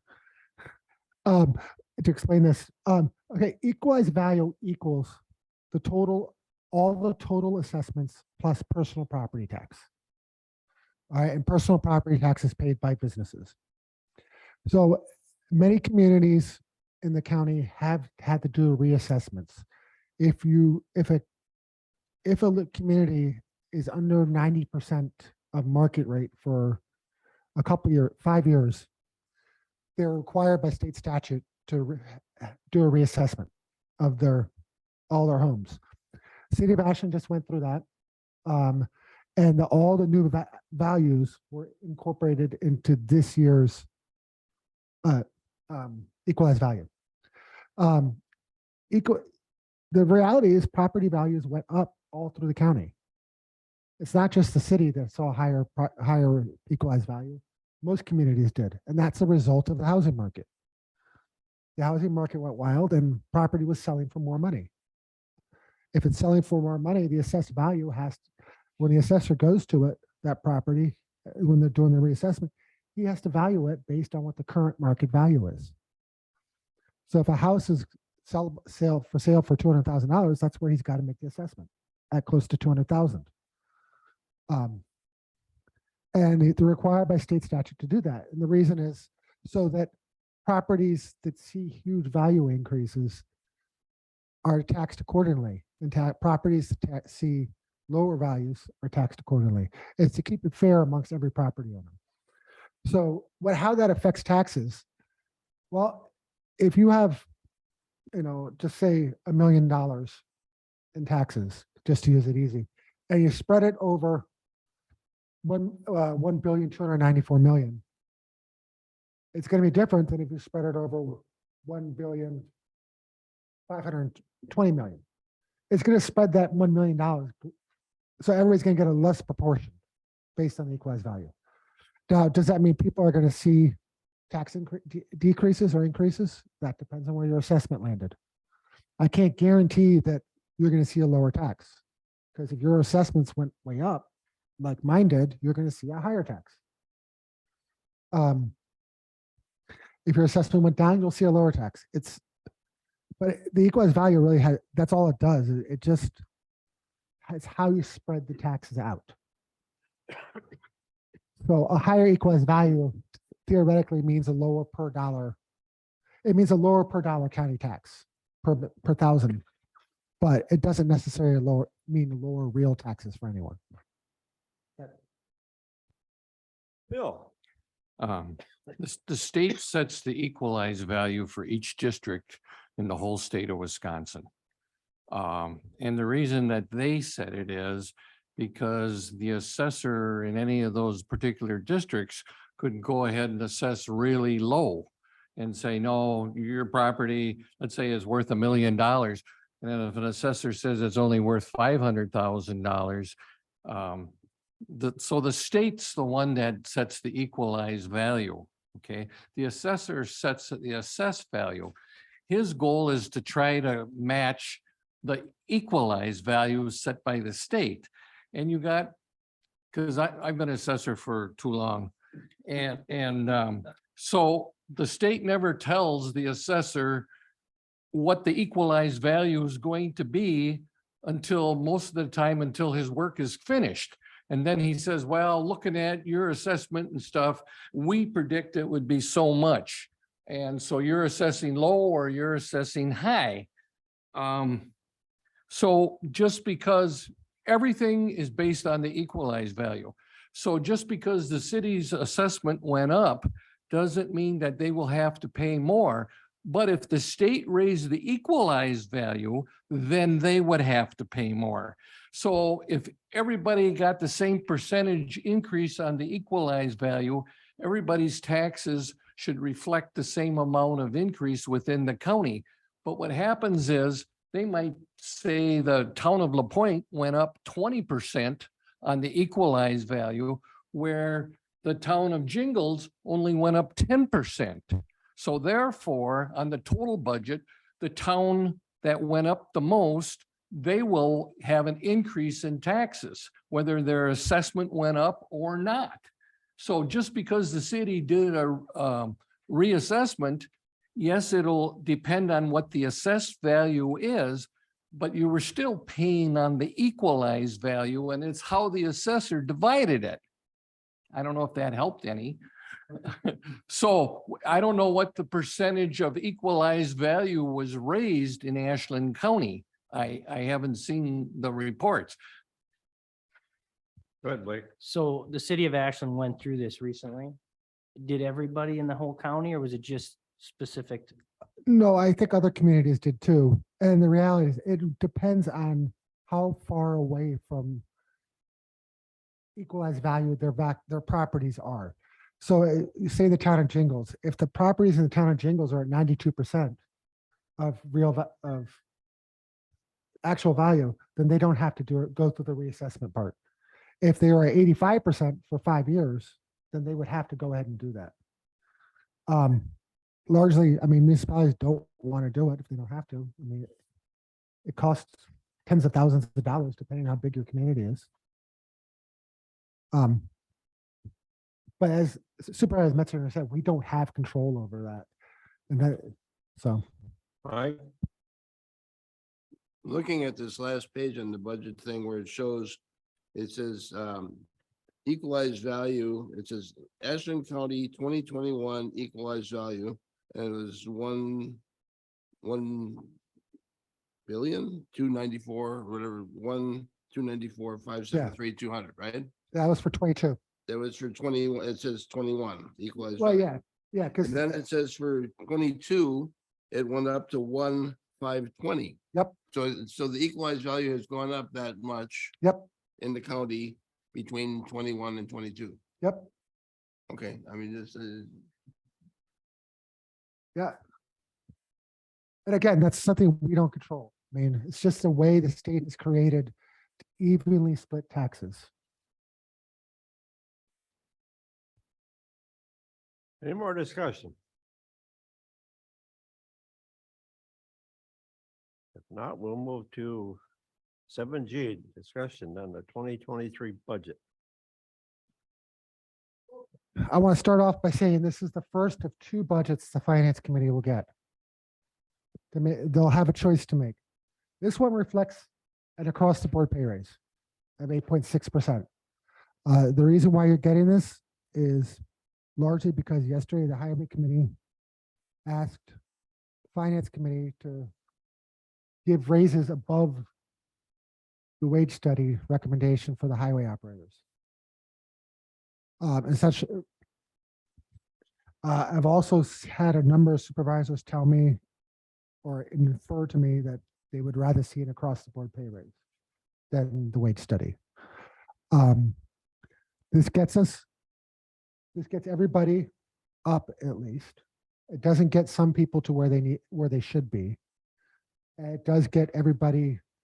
The problem with the wage study is, and why so many department heads are having issues with it, is there are some people who are getting a 1% raise and some people are getting a 25% raise. And that's the nature of the wage study. I mean, it's to get everywhere where they are.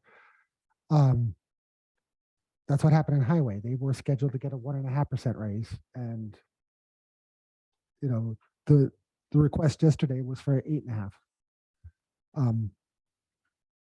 So you're seeing, so the Finance Committee is going to get a choice between what the wage study numbers say and what this is, and recommend whatever they recommend is what will get published in the paper. I will note that every county board can adopt either one at the end of the day. But so this one gets us. This gets us within our levy limit. Our levy limit increased by $744 this year for next year.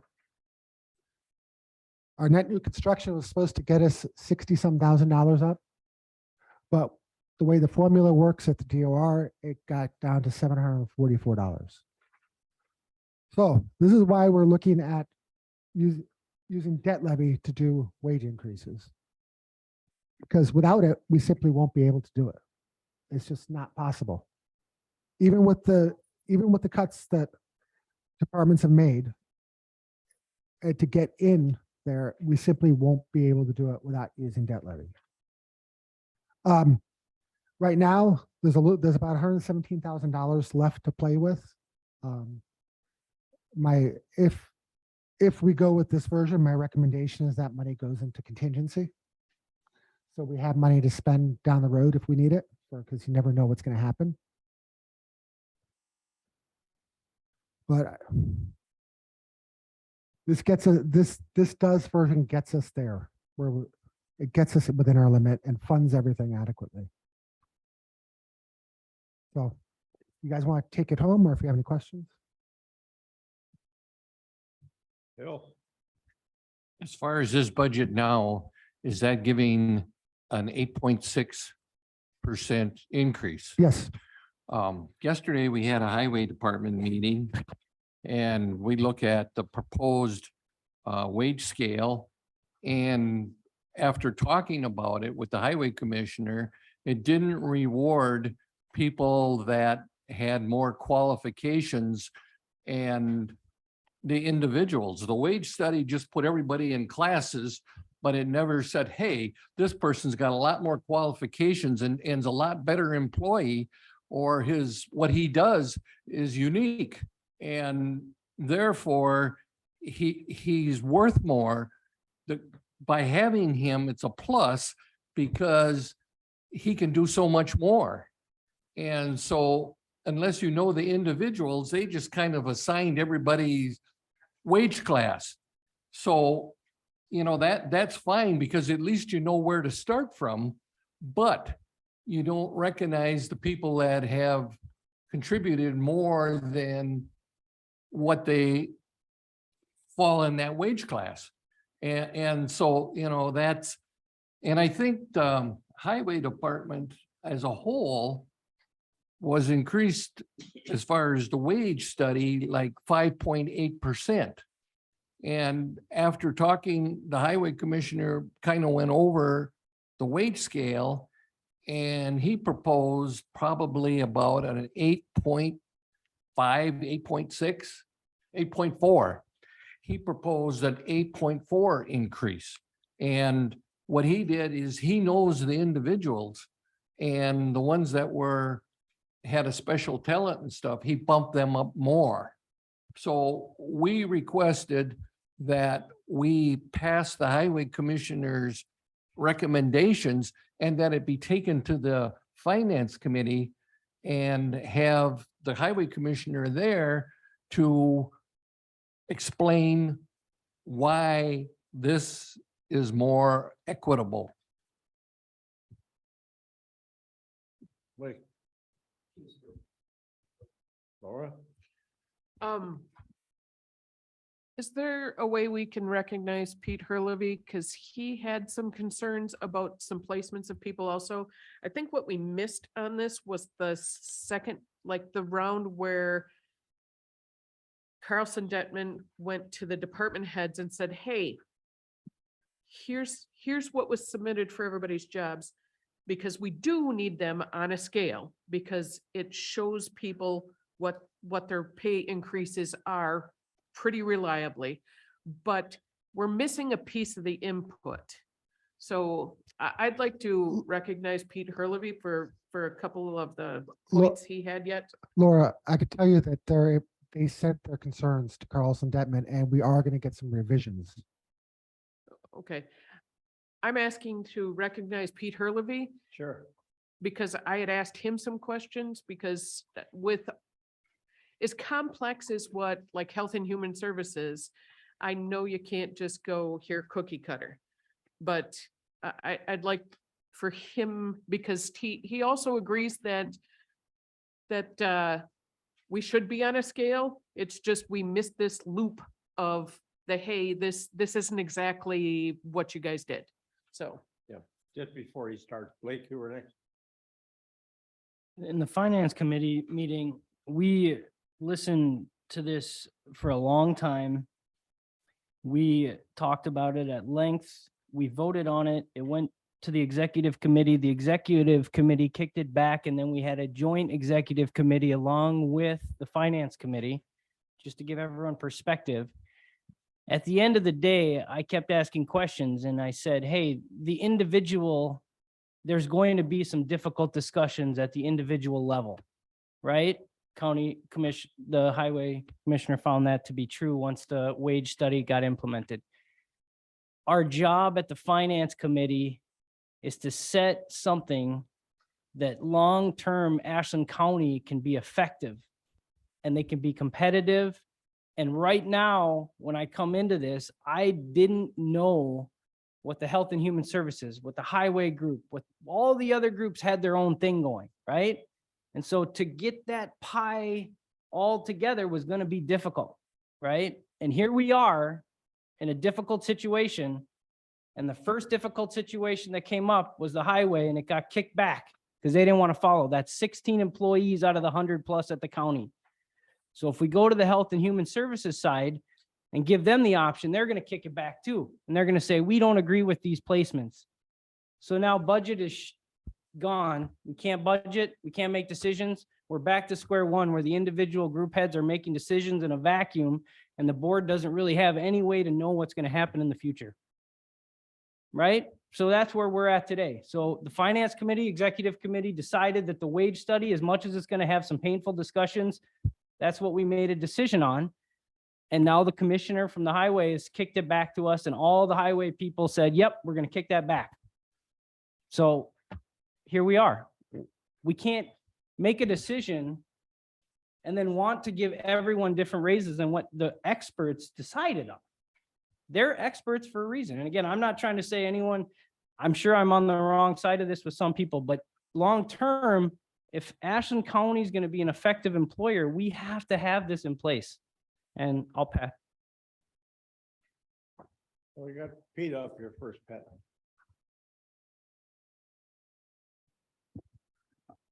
Thanks for the time. I'm concerned I probably butchered my 3 minutes and was not clear. I agree 100%. What I think is missing, when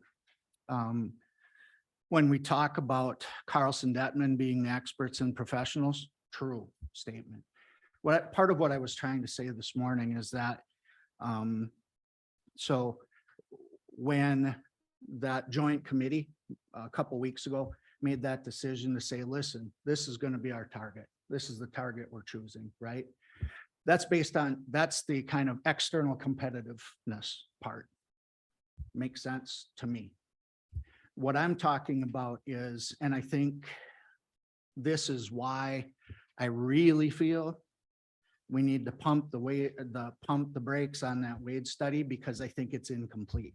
That's my point, is that, so the process, at least as I understand it, or as I would support it for what it's worth, is all of the employees in Ashland County and their managers put together job descriptions, and they were pretty lengthy. I mean, they were probably, I don't know, were they 20 pages long, Matt? Pretty long. Questionnaire. Yeah. It's a questionnaire, which I thought was excellent. So that gives Carlson Detman the opportunity to say, hey, we think these jobs get slotted in this grade, right? Where I think the piece that I think is missing is not that Carlson Detman has made some sort of mistake or that they're not professional. I think the piece that's missing is that what they need to do, my opinion, and it actually is in their deck here. The part that didn't happen is they never came back to meet with our department heads and to say, for example, I can only speak for human services. We have probably a handful of positions, not people, positions, where when we look at them, just on their face, we're like, no. So the question isn't, for me, did Carlson Detman goof that up? The question is, what information did we not give them in our questionnaires so that they didn't have the right information or to make this a legitimate comparison? And so that's where I think that coming back to the department heads is useful. And in fact, I would say it's necessary. And I would say that not just department by department. I mean, I think you hit it on the head. This is for long-term competitiveness. Long-term is the key. And so I think I would say that that step should be taken. We should nail this, because if we put that Wade study in as it is, I haven't seen any of the adjustments or anything, but what we use to do our budget, it doesn't, there are parts of it that don't make sense. So, so I agree with you 100%. I think this is a long-term thing. And that's why I think we need to really nail it. And I think we need to involve the department heads, and they probably need to be in a room together and to say, hey, my highway guy, he should be in the same grade as this, I'll take myself, bean counter. They're disparate jobs, they're different jobs, but responsibility wise, they should be the same. Sheriff's deputy should be in the same grade as what? And I think that absolutely requires input from the department heads with guidance from Carlson Detman. So I agree with you. I would just maintain that Wade study as it sits today it needs review. It needs to be vetted. And I think we do want to put together grades and steps that are consistent across the whole county. So that's where I'm coming from. Thanks, Pete. Pat. This board this board voted to do a wage study for some good reasons, and you mentioned a couple of the reasons, one of which is internal equity, meaning when you compare employees in different departments, et cetera, if two people are doing essentially the same work, that there's equity in their compensation. So that was one reason. And a second reason was regionally competitive. You mentioned that too in your earlier remarks. We want to be competitive with other counties, but we also have to bear in mind that we can only raise the general levy up to our net new construction, which isn't very much. We're typically like about second lowest in the state on that. So we don't have the capacity other than a referendum to raise taxes. And we also have to keep in mind that we're generally the second poorest county in the state. And so our ability to raise money is limited, and at the very least, we should be thoughtful of the people that we're asking. There are provisions in the study for adjustments, and I think this is going to be the key thing, is how long do we take to make those adjustments before we, if we choose to, and we should, go with the wage study recommendations in terms of placements. The wage study also has job descriptions, which are incredibly important for lots of reasons, so that when someone comes to work, they actually know what they're doing, and the supervisor knows what they should be doing, and then the feedback and conversations are there. And those job descriptions then are key to that good supervision, so that the employees have a clear path on what they need to do and what the opportunity is to move up in the organization and be better compensated. So we should go with the wage study recommendations when we feel that that's the appropriate time. And I think that's the key question with us today is it's not whether we're going to go with it eventually or not, is the provision for adjustments. Are we able to make enough of those before we pass this budget so that we're comfortable going into 2023 with those recommendations? Or do we want to take more time to work through those adjustments so that a year later we follow those recommendations? So it's a question of timing, not if, but of timing. And I think the administrator should have a conversation with the department heads and say, overall, is moving forward with the study for 2023 more equitable and better for employees and morale versus taking more time to make, what some people believe to be those adjustments. You said it much better than I could have. I mean, that's kind of my point, is I do feel like it was a worthwhile investment on behalf of the county. I do think it's something we should have in place, and it is a long-term thing. So all I'm trying to say is I start to get the sense, I also understand the frustration that this body may have in subcommittees where we've been talking about this for X amount of time, even, a couple of years. And so I do believe the temptation would be very strong to say, let's go with it. Let's get moving. It's hard to get things done in government, as you all know. So I'm sure that temptation is really strong. What I would say, for what it's worth, is to me, the county and the employees and the supervisors will be much better off if we take the time to review this with department heads and with Carlson Detman and nail it. So what I would hope is that the revisions are very, very few.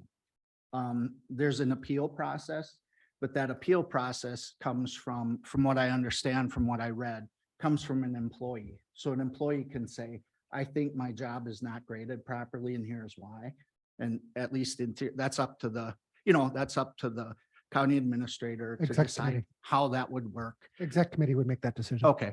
So, but my point is, as it stands today, the latest I've seen, and if Dan's gotten new information recently, it doesn't, in human services, because that's all we've seen, it doesn't pass the eyeball test. I mean, I will tell you, it's not about the point you made about hard conversations, 100% with it. I've managed people for a long, long time.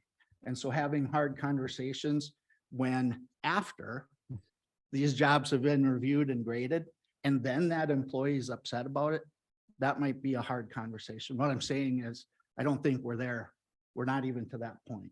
So anyway, my again, for what it's worth, my idea would be, if there were theoretically time to get Carlson Detman and Dan and department heads in a room and to hammer this out and to get it in this budget, I would be for that.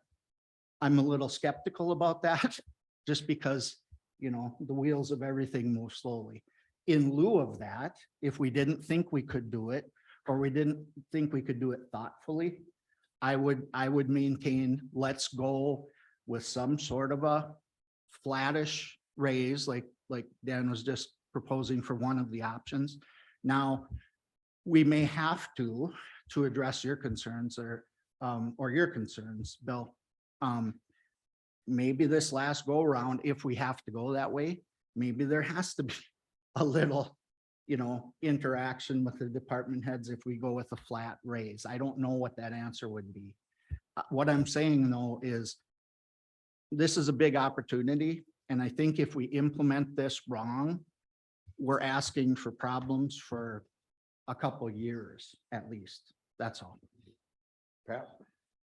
We also should keep in mind that the document is written to make those adjustments, and the finance committee recommended and the board approved that we did do job descriptions for everyone, full job descriptions. And we did that because that way, let's say someone's going to work for two different departments, or technology changes and the kind of work that they do changes, so that the administrator working with the department heads then has a document that is flexible and can support changes in those conversations as we move through this. The anticipation is that once this is initially supported and approved, is that there will be changes for all sorts of reasons. It's not cast in stone until another study is done. It's a documented a process that's intended to be supportive and flexible, so that as the world changes, we can continue to make those changes. So what we shouldn't do is we shouldn't wait until things are done, because the county's staff and employees' job descriptions, mandates from the state, those things are always going to change. And so we're always going to be making adjustments based on what happens. And the board, we don't want to lay people off.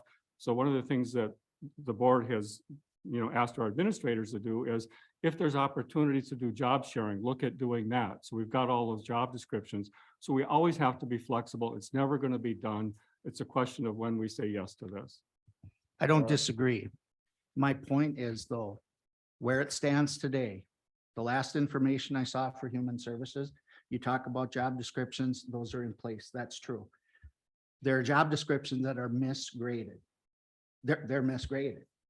So if you've got someone, a position, not a person, that, let's say, in a, pick any department head, in that department head's opinion, informed opinion, because they're actually working with these jobs, is 2 grades too high. We don't want to put that in place and then fix it. You see what I'm saying? So it's not a matter of, I'm all for these things being evergreen. I fully understand that. What I'm saying is the data right now, at least as I look at it, is there are problems. And all I'm saying is, before we implement it for the first time, in my opinion, we need to have those ironed out. So I don't disagree with what you said, except to the extent that the assumption is that right now we've got something that's good to go, because I absolutely don't agree with that. Okay, Laura? thank you.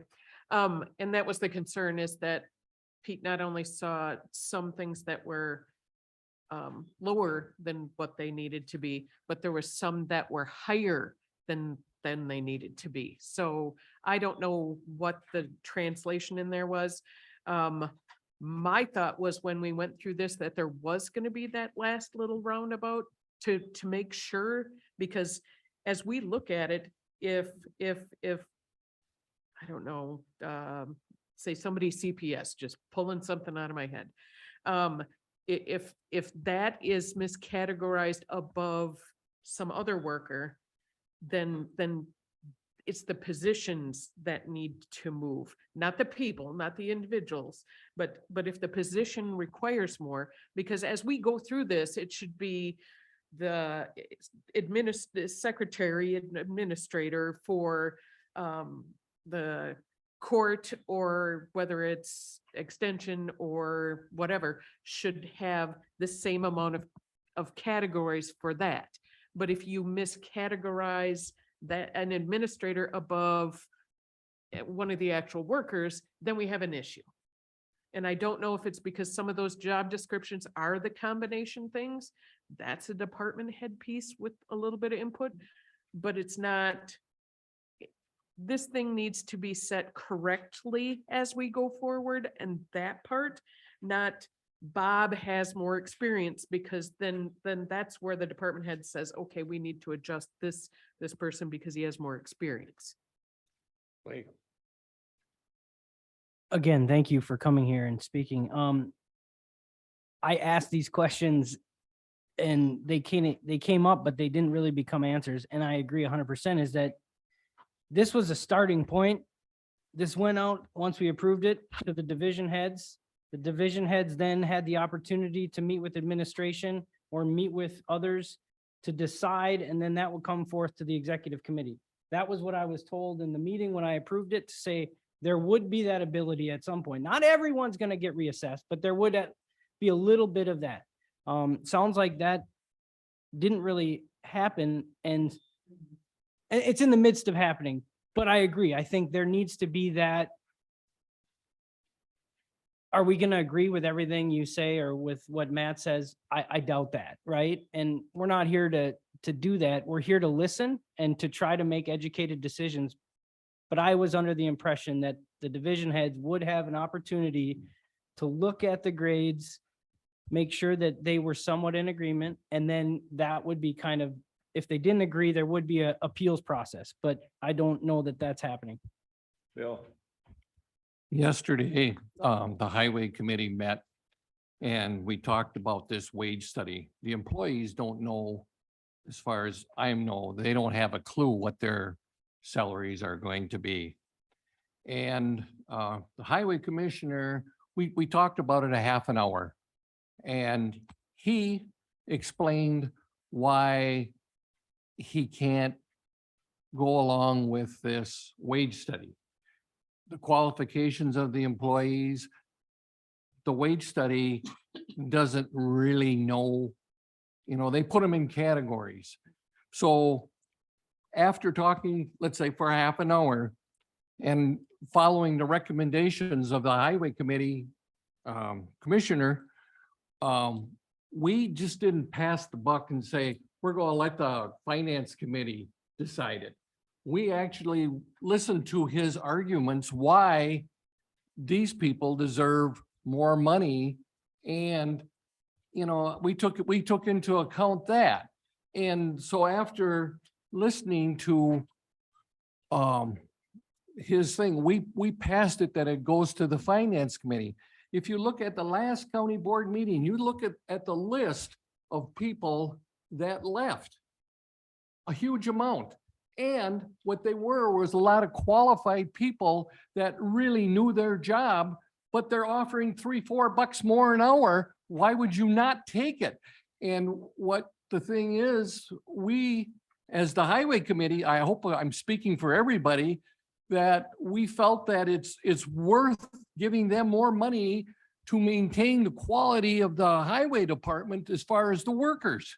And I think that it's important that before we set this wage study, that each department meet with the administrator and someone else and say, hey, what do you think of this?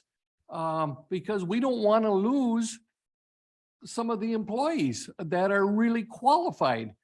And I think that's what the wage study left off. They didn't actually know the qualifications and what someone actually does versus where they fall in the category. We have to stop going to the individual and think about, I know that it's hard because that's what we are as individuals, and employees are going to ask for more every time. I want more every year. So we have to think about what's good for the county, and the individual keeps coming out in the statements about this one or this one. The professionals made their assessment, right? We have a plan, or should have a plan, that lets us change if needed, a process. If it's done correctly, there should be at least ability to make an argument. That was what I think is what I agreed to with the wage study, to to have the highway commission of 16 employees kick back because they don't, that's again, not a part of what the wage study is really meant to do. So we're going to talk about it again next week in the finance committee, which will be fun. But again, we haven't decided this, but I think we just have to be, again, what is, you said it, long-term, the county needs to be thinking long-term. This wage study will get us at least started. So that's, but we got to stop saying individuals, this and that. It's a group. Mike? Yeah, this is Mike Berlin. It appears a time issues is in essence. Excuse me. I did ask a question to our consultants. Is it reasonable and can we do this for the 23 fiscal year? They assured us that they could. And from the point of discussion that's going on today and prior to today, it's incomplete. We cannot process the information that Carl Detman has given to us for the 23 budget. At least not in my mind. So some of the testimony that's been given, the information is incomplete. The document is incomplete. The recommendation is incomplete. There needs to be more coordination, collaboration between our consultants with our managers. Is that a fair statement? I agree with that. So And, there, and of course, the administrator, Dan, of course. so therefore, I don't believe with the timeline that we have in front of us, mid-November to pass this budget, we are going to be able to implement this wage study for 2023 budget.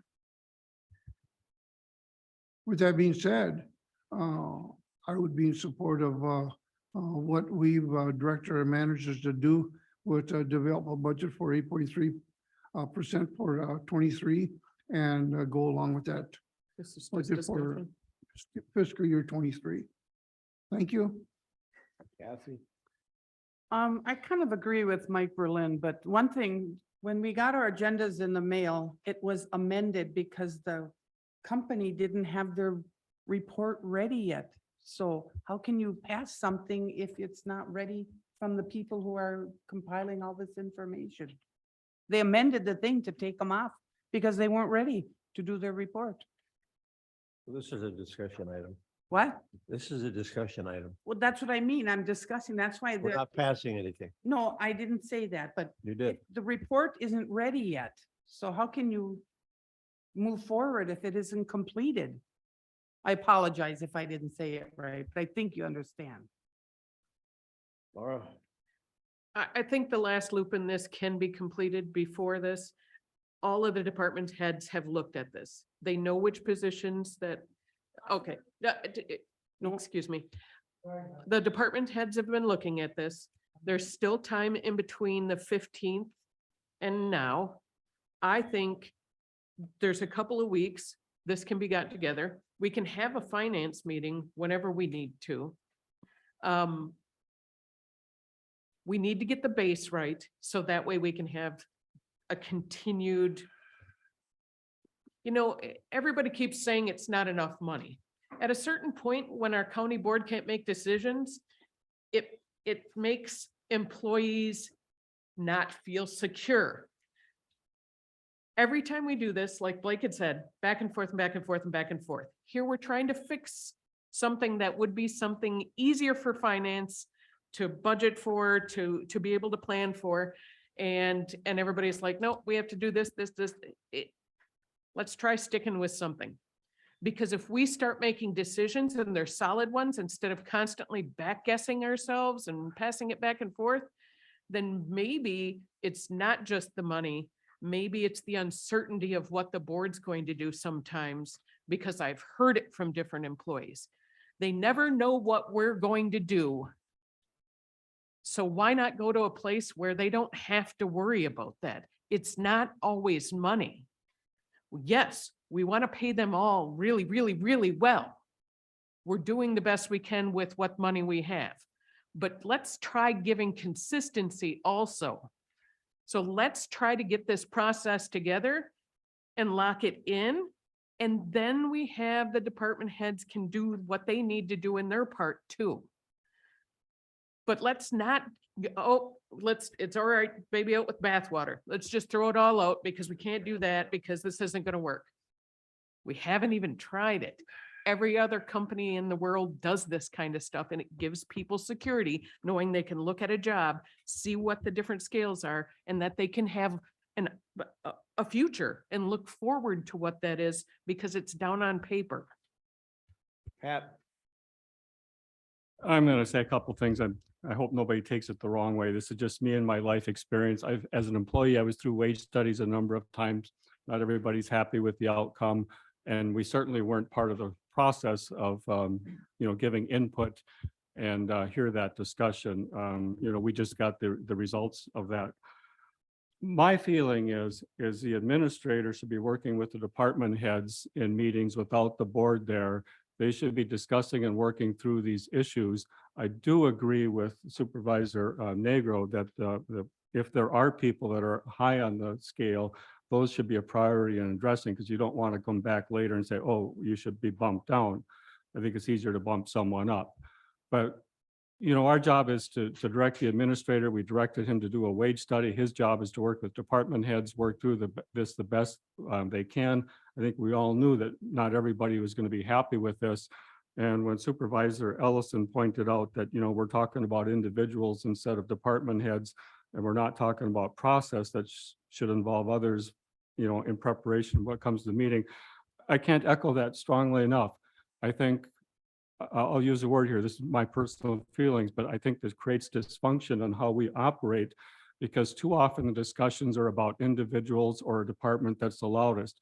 And when I was a public employee, which I was all my life, it seemed that there was a lot of morale issues when those who were the loudest and most vocal about what they wanted always were bending the ears of those that made decisions. I have been told by some employees that they resent that because not everybody gets the opportunity to be here and bend our ears. It's just not, their job description or how they're situated in our ladder. And I'm sensitive to that because that's most of our employees. And so we have a process here and we should follow it. And I think our administrator should bring us a recommended. He said he's going to bring us 2 proposed budgets, and we can either go with the wage study and make those adjustments. And I do have a question for the administrator, because this is a living document for process.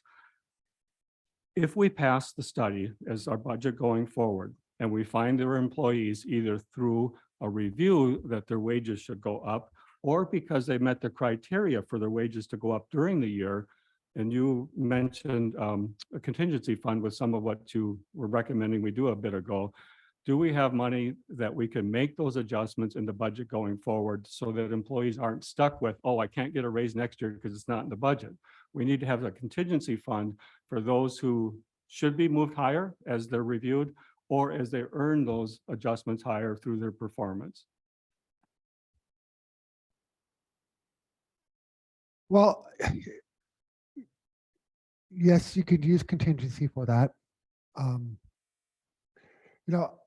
I'm kind of in the opinion that again, department heads have looked at it. They've sent in their objections, and those are being processed right now. So we have not gotten an updated version of the wage study. I think they'll be looking at that again after we get the revisions. I don't know if we have enough time this year to implement. I just don't think we have the time, which is why I'm actually recommending just a straight percentage increase.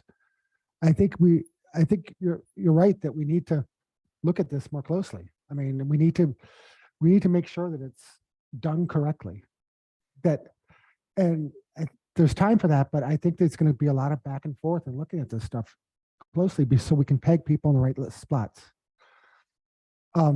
There's nothing saying that we can't look at this more closely, get people in the right spots, place people in the grades, and then next year, and make sure that those are right, and then fund it in 24. There's nothing saying we can't do that. That will give the finance committee the predictability that they need, and the employees' predictability, but it's being done in a more objective and measured fashion.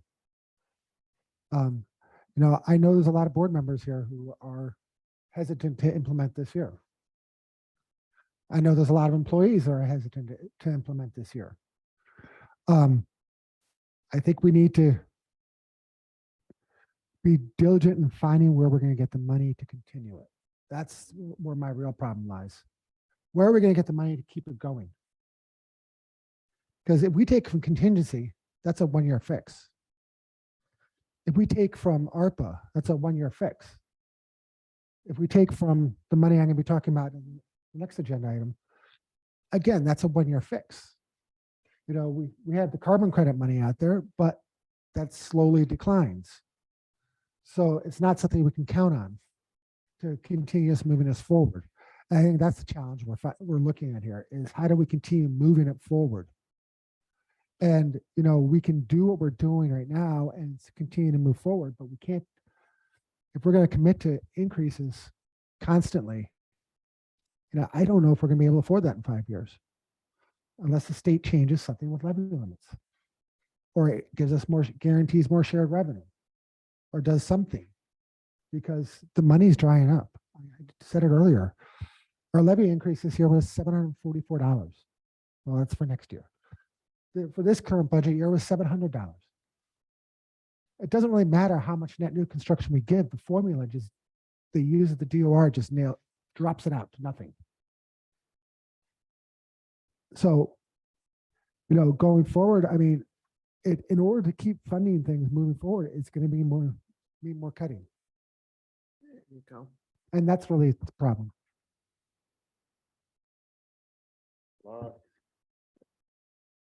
This gives us a base. And then this also gives us, because we will have to fit people's wages into our budget. The thing is this is also going to show the public how much money we have and how much we can afford at the current level. We've talked, somebody brought up the referendum. I think it was Matt. If the current services are what the public wants to continue to have, then that's a discussion we need to have with the public. And we need to fit wages in to keep good people.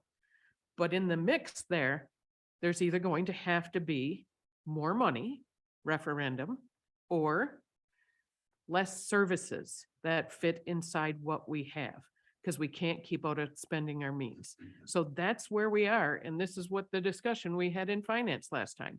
My question is our last finance meeting was the end of September. How much of this stuff got discussed in between then and now? Because it seems like we're missing this step, and in a month, we should have been able to handle that. Well, no, it has been discussed. And like I said, the objections of department heads have been sent over to Carlson Detman to reassess where they did everything. We have not gotten those numbers back yet.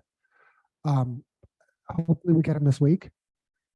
But until we get those, even then, there's going to be an argument about, do we think these are still correct, even with adjustments? So I just don't think we have enough time to get us there.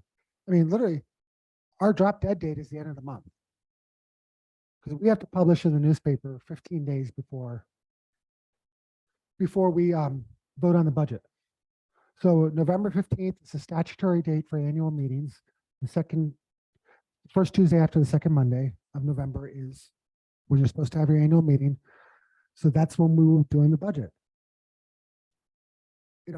15 days before gets us to Halloween. So really our drop dead date is whenever we can get the Today's the 11th. Right. Yeah. So it There's has to get but it has to get in the paper by. So I look at the calendar. So actually it has to be published on the 28th. And so that means it has to be submitted by the 26th. So I don't know if all that data is going to come in that time. Pat. Two questions. One is, if we don't implement the study for the 2023 wages, as we work through it to get to a place that people are more comfortable with, and then have a recommendation from you that now is the time. Can we implement this during the year? And I ask that because when we pass the budget, we're going to set aside a pool of money for employee compensation. And part of what the wage study will do is shift how people are compensated. So is there any reason we can't make the change during the year? And related to that is, would we want to give employees enough notice of what those wage changes would be so that if someone says, oh, that's where I'm landing on the new wage study, maybe I'll look for something else, that they have some time to do some looking if they decide that this isn't where they want to be based on where the wage study would place them. It's possible we could do it mid-year, yeah, especially if we have enough contingency money sitting there. But that'll be a decision the county board can make later. It also depends on how much money we have. I mean, right now we're doing pretty well. A large part of it's because we had so many vacancies that we're not spending the money. So if that continues through the next 6 months, first 6 months of the year, yeah, there'll be more than adequate money to do stuff because we're not spending the money. I have one concern that this year we give a flat raise. And then next year, the people, let's just say that weren't expected to get 5%.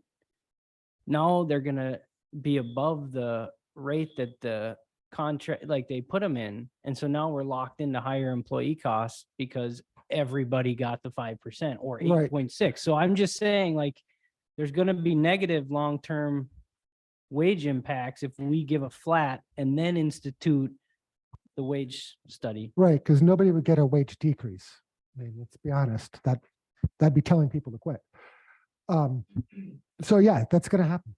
There are gonna be some people who are making more than what the wage study says. Now, can we wrap this up?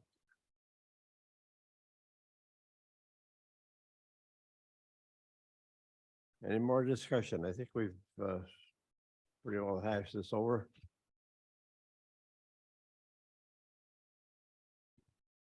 One last thing. I would think as the county board, we can say, push hard and let's try to get this done by the time we have to have it done. Because we had talked about this way at the beginning of the year. So let's push to get this done. That would be my thought. Isn't everybody ready to be done with this? So let's push and get this done so we can move over this step and then start doing other things. All right, we're gonna move along. We'll go to number 8, administrator updates. All right, I'll keep this really quick because I know everybody wants to get out of here. So good news. Department of Treasury just started a new program. That's the U.S. Department of Treasury. It's called the Local Assistance and Tribal Contingency Fund. It's essentially a new revenue sharing from the feds. Its eligible uses are pretty much anything except for lobbying.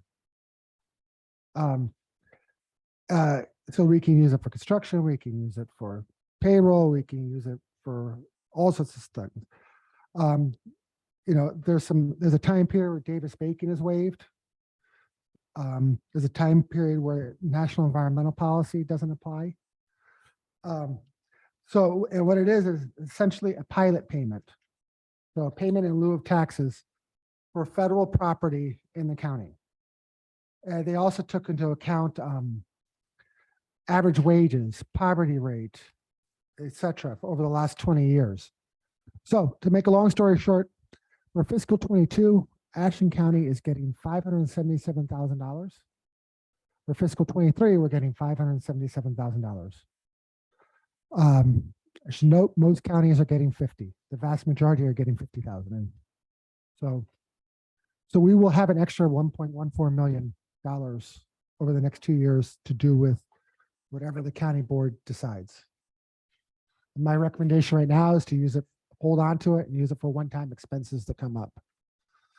So like if we decide to do joint dispatch, you know, there's gonna be expenses associated with that. This is how we can pay for it, so. Staffing updates. Sue, is it in the everyone folder? What? Is it in the everyone folder? Yes. And it was in their packet as well. Oh, okay. Staffing changes. 10-5.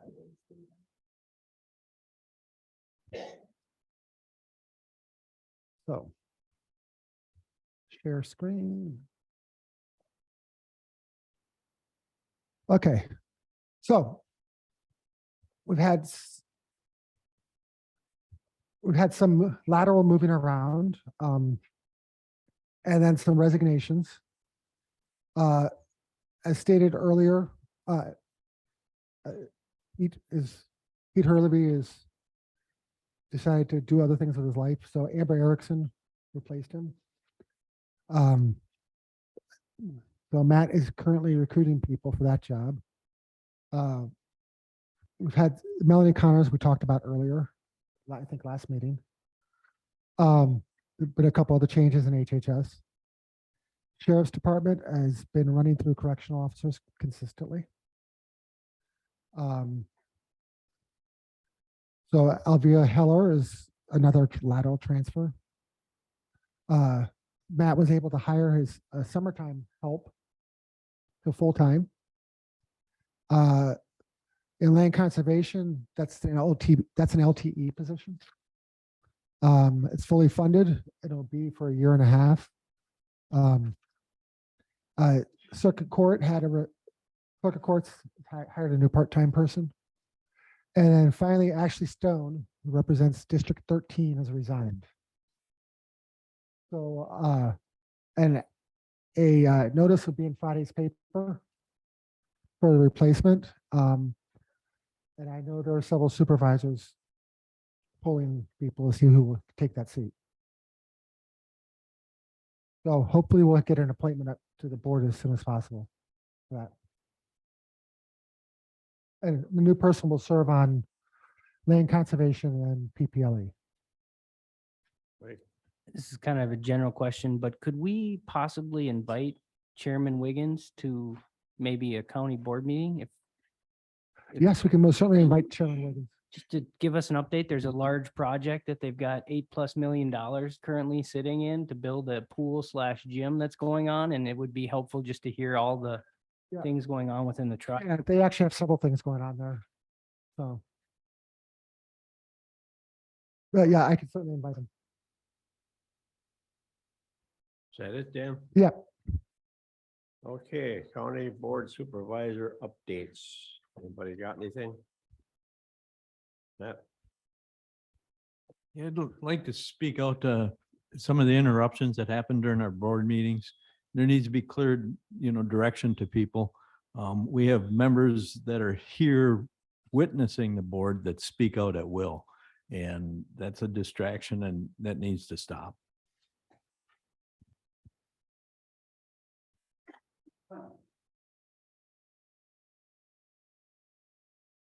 Any more updates? Okay, next is the motion to adjourn. Motion by Kathy. Do we have a second? Second by George. All those in favor, say aye. Aye. Opposed, we're adjourned. Thank you.